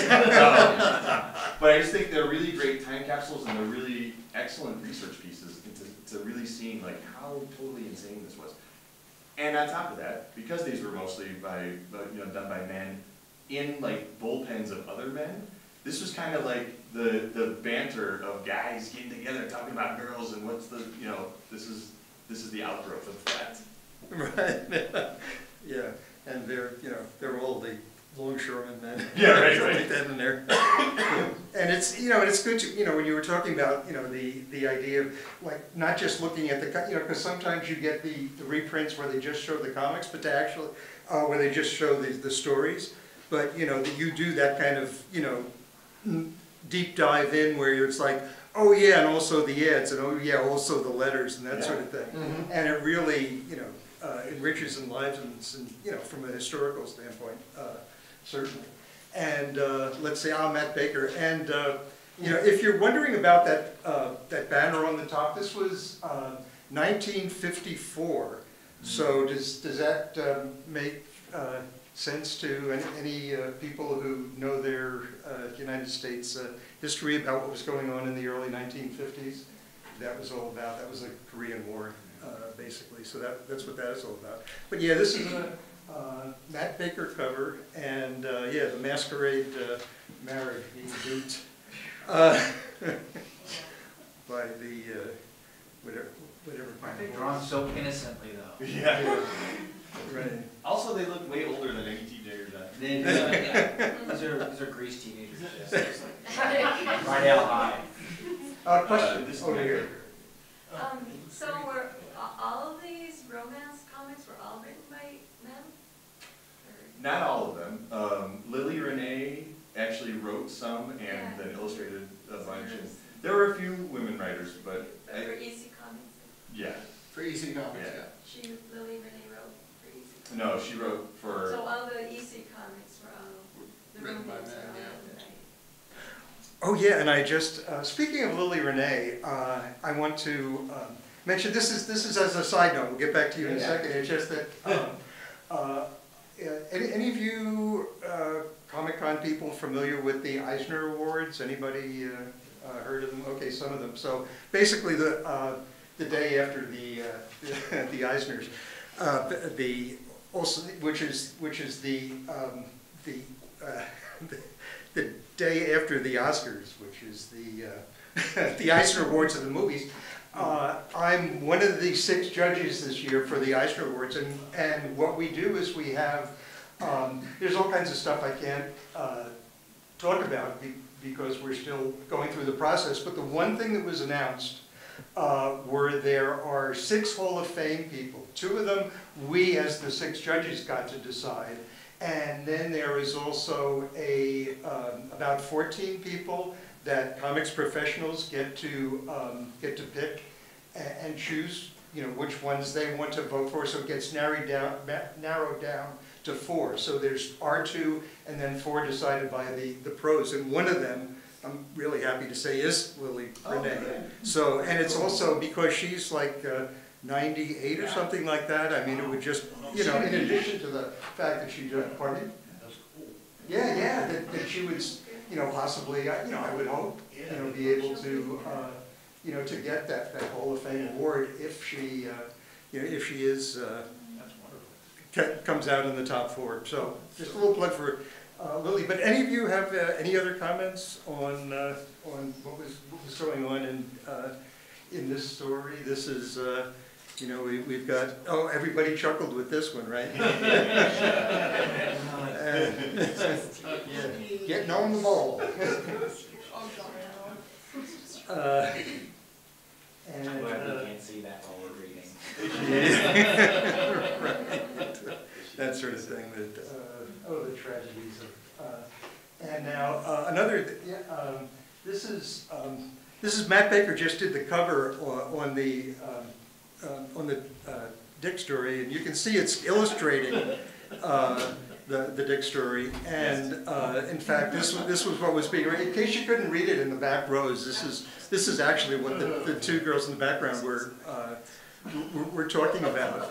And so, in picking this out, in terms of Captured Aural Fantasy deciding that they wanted to do this story, I wanted to ask you, Bendico, why you thought it was a funny idea. Why I think it's a funny idea? It writes itself. All last names considered. I'm immune to that. I feel like if anybody can make a dick joke, it's me. About a name. Yeah. I went through junior high. I know what I'm doing. Yeah, a little Beavis and Butthead taste, right? Yeah, right. That is our process. It is our process. Yes. And we're all 12-year-olds in reverse. Yeah, really, yeah. really. And if that wasn't enough, I don't know if you noticed also on the cover. Oh yeah. Yeah. We even said this. Yep. Oh yeah. Okay. Good. He was the perfect person to say it. Why the perfect person? Just saying beautifully out of your lips. Yeah. And now just a quick tangent on Matt Baker is he was one of the people. There was a book that a lot of you comics folks are familiar with, Seduction of the Innocent. It was basically the book that led to the destruction of so many publishers, and EC was certainly decimated the comics version of it. And so Fred Wortham and I think we both know Carol Tilley, right? Yeah. Who there's a woman who is a scholar who's doing research and basically found out this. Again, this book is early 50s. She actually did the research and found out that basically Fred Wortham, MD, cooked the books and made up a lot of the statistics that were in the book. But basically, it was just talking about the evils. It was along the lines of that first clip that you showed at the very beginning there, that sort of thing. And shocking book of recent years. And it was, a bestseller, second printing, that kind of thing. And it's very valuable now if you have a copy. And so one of the people that he pointed out in the book as being a problem was Matt Baker. He used, among his illustrations, he used the cover of Phantom Lady that was drawn by Matt Baker. And you can see here, that's the headline, or that's the caption basically that he put under the picture of Phantom Lady. And and he put headlights in quotes. Doesn't explain it, you know, there, but, you know, if you take a look at Matt Baker's illustration, you don't have to think too hard about what headlights meant. You didn't make it too difficult for him. And so, but this actual story, The Magnificent Deception, was, the inks were by Joe Kubert, who people recognize, more familiar with his comics work for DC and such. And so yeah, this one here. Again, anybody have any comments? Just feel free to shout it out. This is good. Lower left-hand panel. Well, yeah, the band. I was thinking while you were doing this whole thing, this looked a lot like Steve Ditko. That's what I was. Yeah, you know, definitely. Yeah, there are a couple of illustrations of that guy that I was going. Another scene, I think, where she comes out of the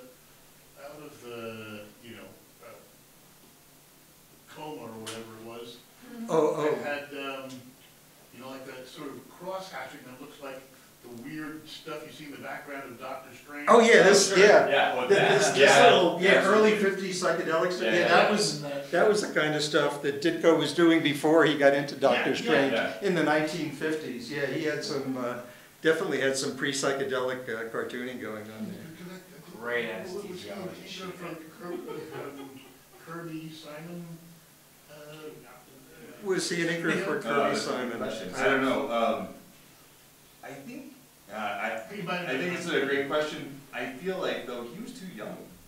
Because he was kind of a young guy in the 60s. Well, maybe he was just starting out. He could have been, I mean, as you probably know, like, it's really hard to trace the lineages of any of this art sometimes, because they were all jumping from shop to shop, and nobody got credit, or some people got credit and others didn't, so. But yeah, I mean, usually I've noticed that if it looks like a person that we recognize, it's probably the person, or somebody traced it. Yeah. Right. And let's see. Okay, that was an extra. Oh yeah, the crying girl in the early '50s. It's like, you know, you go to 1962, you go to the Roy Lichtenstein paintings, and it's, you know, that's one of those things where, you know, comic geeks, you know, love to get into the fight about, you know, oh, Roy Lichtenstein's a ripoff, you know. But, you know, in this case, what he was basically doing, it was like, you know, look at this crap that's, you know, been going on for the past 10 years and that, you know. And this was, you know, he was prescient because this was pre-feminine. He was really ahead of the curve, you know, along with Germaine Greer and that sort of thing at the time, you know. So people, you know, who just look at it two-dimensionally, it's like, oh, he traced it, you know, they're missing a whole lot.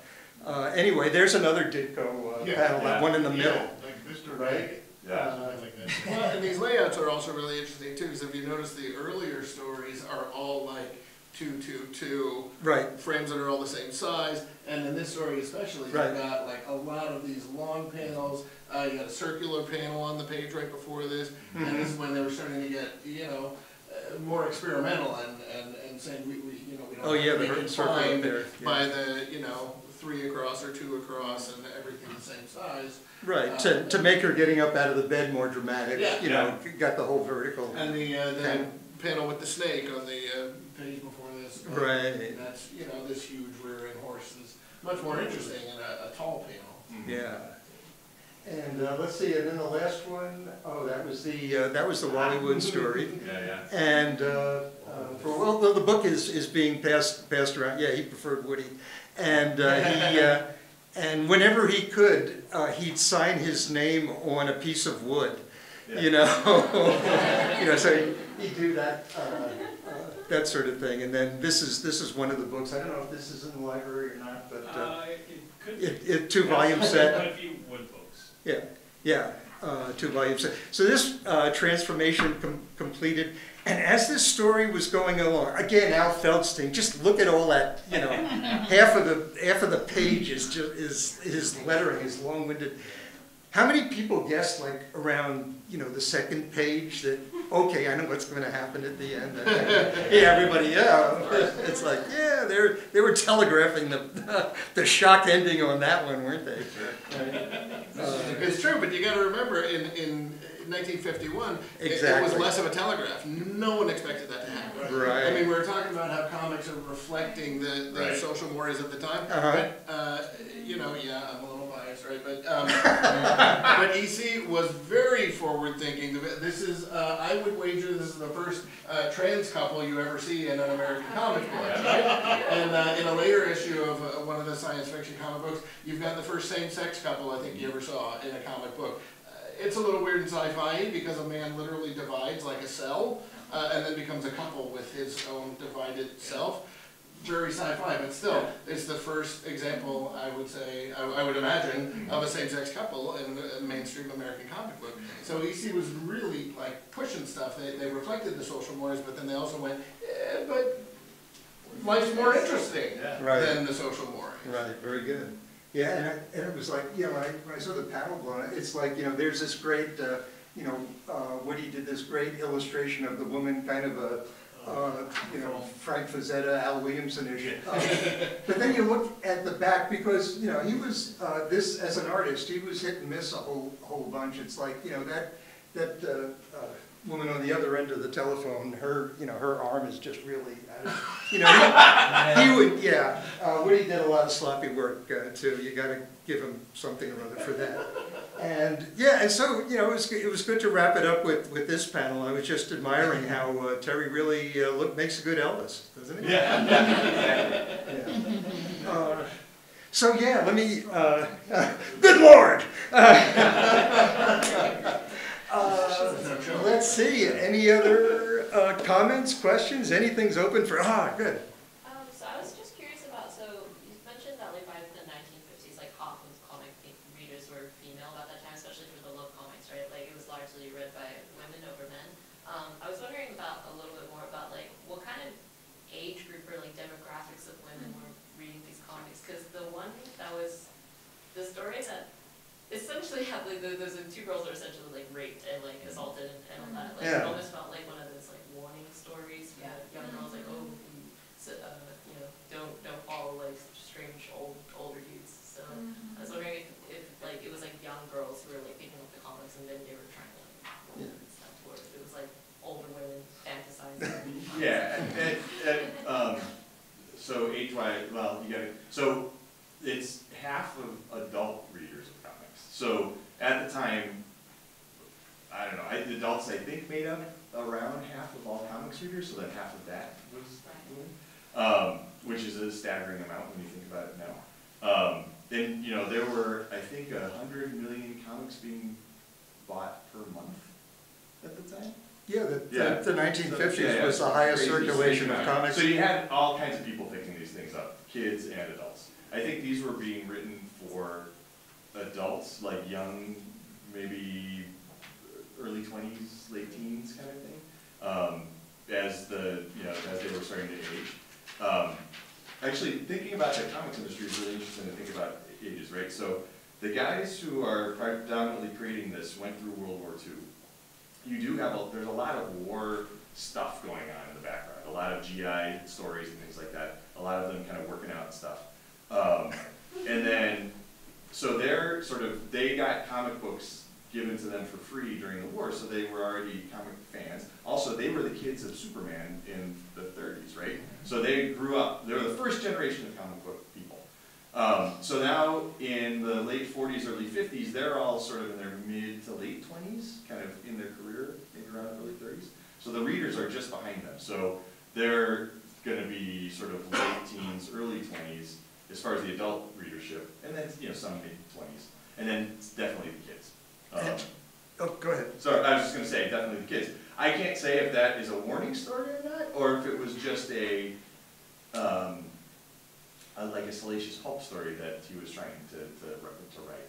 Yes. I think there was definitely I would say it's definitely meant as a cautionary tale,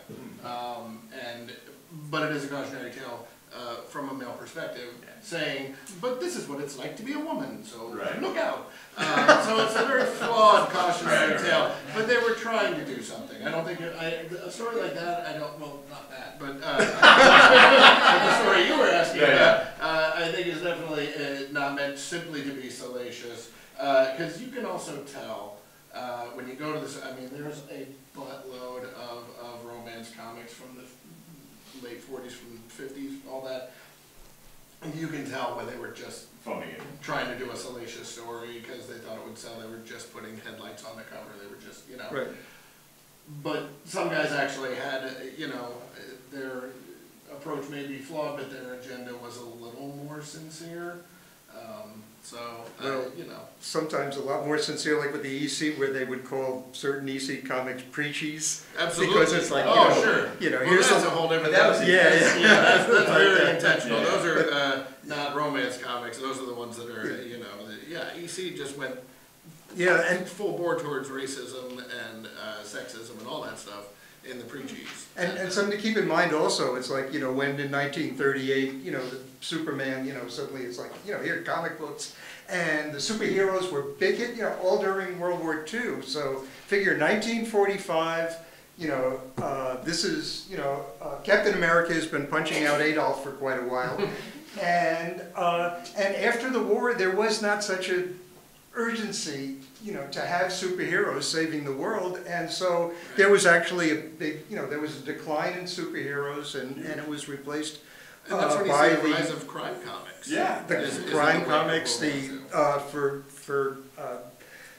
men in the romance. I mean, you know, it's like, you know, people saying, oh, you know, women don't read, you know, comics, that sort of thing. It's like, you know, we were having a great discussion over dinner about all the great graphic novels that are going on these days. So it's, yeah. What were the years for the comics that you did tonight? What were the years they were?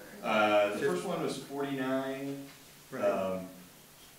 I think it spans 49 to 54. So the first one is the earliest, so 49, and then I think the Masquerade Marriage and Magnificent Deception are 53-ish, 53. Right. And then the Weird Science was 54. Yeah. Yeah. So there's a 5-year. Yeah. So it's something like the Masquerade Marriage. I can't imagine like little kids picking up like that. Seems more like a teenage kind of. Well, it was Teenage Romances is the name, but I think kids picked it up and probably read it, but they probably didn't know what it was, or you know, or maybe didn't get the story or something. And I'm totally speculating. Well, there was also for kids there was stuff like Patsy Walker and stuff like that. There were all these other things. And you know, the part of the thing about the adult audience is that it was, you know, everybody's kind of coming back from the war. A lot of illustrators needed a job. The industry is sort of ballooning. This is right before TV takes off, so this is a mass medium that they're able to work in. They're able to be a working artist and do stuff in. And they don't want to talk about superheroes because that's too black and white because they just came from a war that showed that it wasn't. And so they're starting to talk about real things like crime, or these sort of romance stories, or horror then starts to get unreal again, but maybe.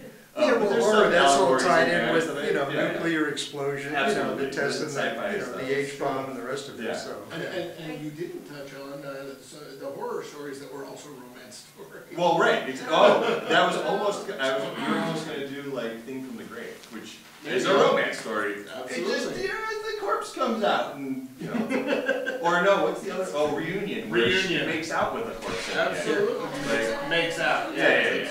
And actually, I don't know if any of you go to WonderCon, but I'll be one of 3 people on a panel talking about romance and seduction in 1950s comics from various perspectives. One person is going to be, she's going to be focusing on Matt Baker, and I'm going to be focusing on the Archie, Katie Keene, Patsy Walker, and Jim Thompson. You know Jim Thompson. He's going to be doing 1950s romance in EC horror comics. So that's going to be interesting to hear for that.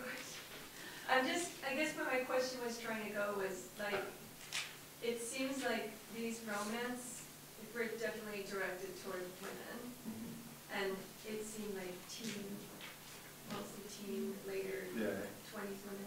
But what were younger girls reading at that time? Like, what were they probably weren't doing the horror. I don't know. No, surely not. I think that was more of a boy audience. I think it's the stuff that Michael was talking about is Archie and Patsy Walker. Patsy and Heidi, A Date with Judy, or When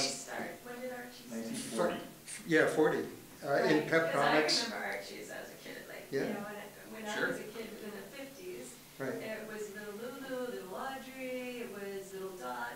Those Yeah, were the Harvey Comics and Dell. That was the entry, the gateway drug. Yeah. I didn't read the other superheroes. Not that I knew. That wasn't a thing, so I was just curious. Okay. Anything else from you folks? You can plug Friday's event again, or anybody wants to? Anything else? We can wrap it up. Lisa, this was your first show with us. Did you have a good time? Yeah, it was awesome. All right. Yeah. Can you do it Hey. again? All right. And for all of them, here they are. Captured Aural Phantasy Theater. With special guest star, John. And kudos to the singers, too. Oh, yeah. And just another quick plug, sorry. Natural History Museum this Friday night, and then March 26th and April 10th. Also at the Natural History Museum. The March show is Frankenstein. The April show is Mummy. Nice. So, Yeah. come on down. And 2 weeks from today, right here, the Sick and Twisted animation documentary. Again, free and open to everyone, so maybe see you there. And thanks once again for our librarian with the. Very much. All right, thank you all.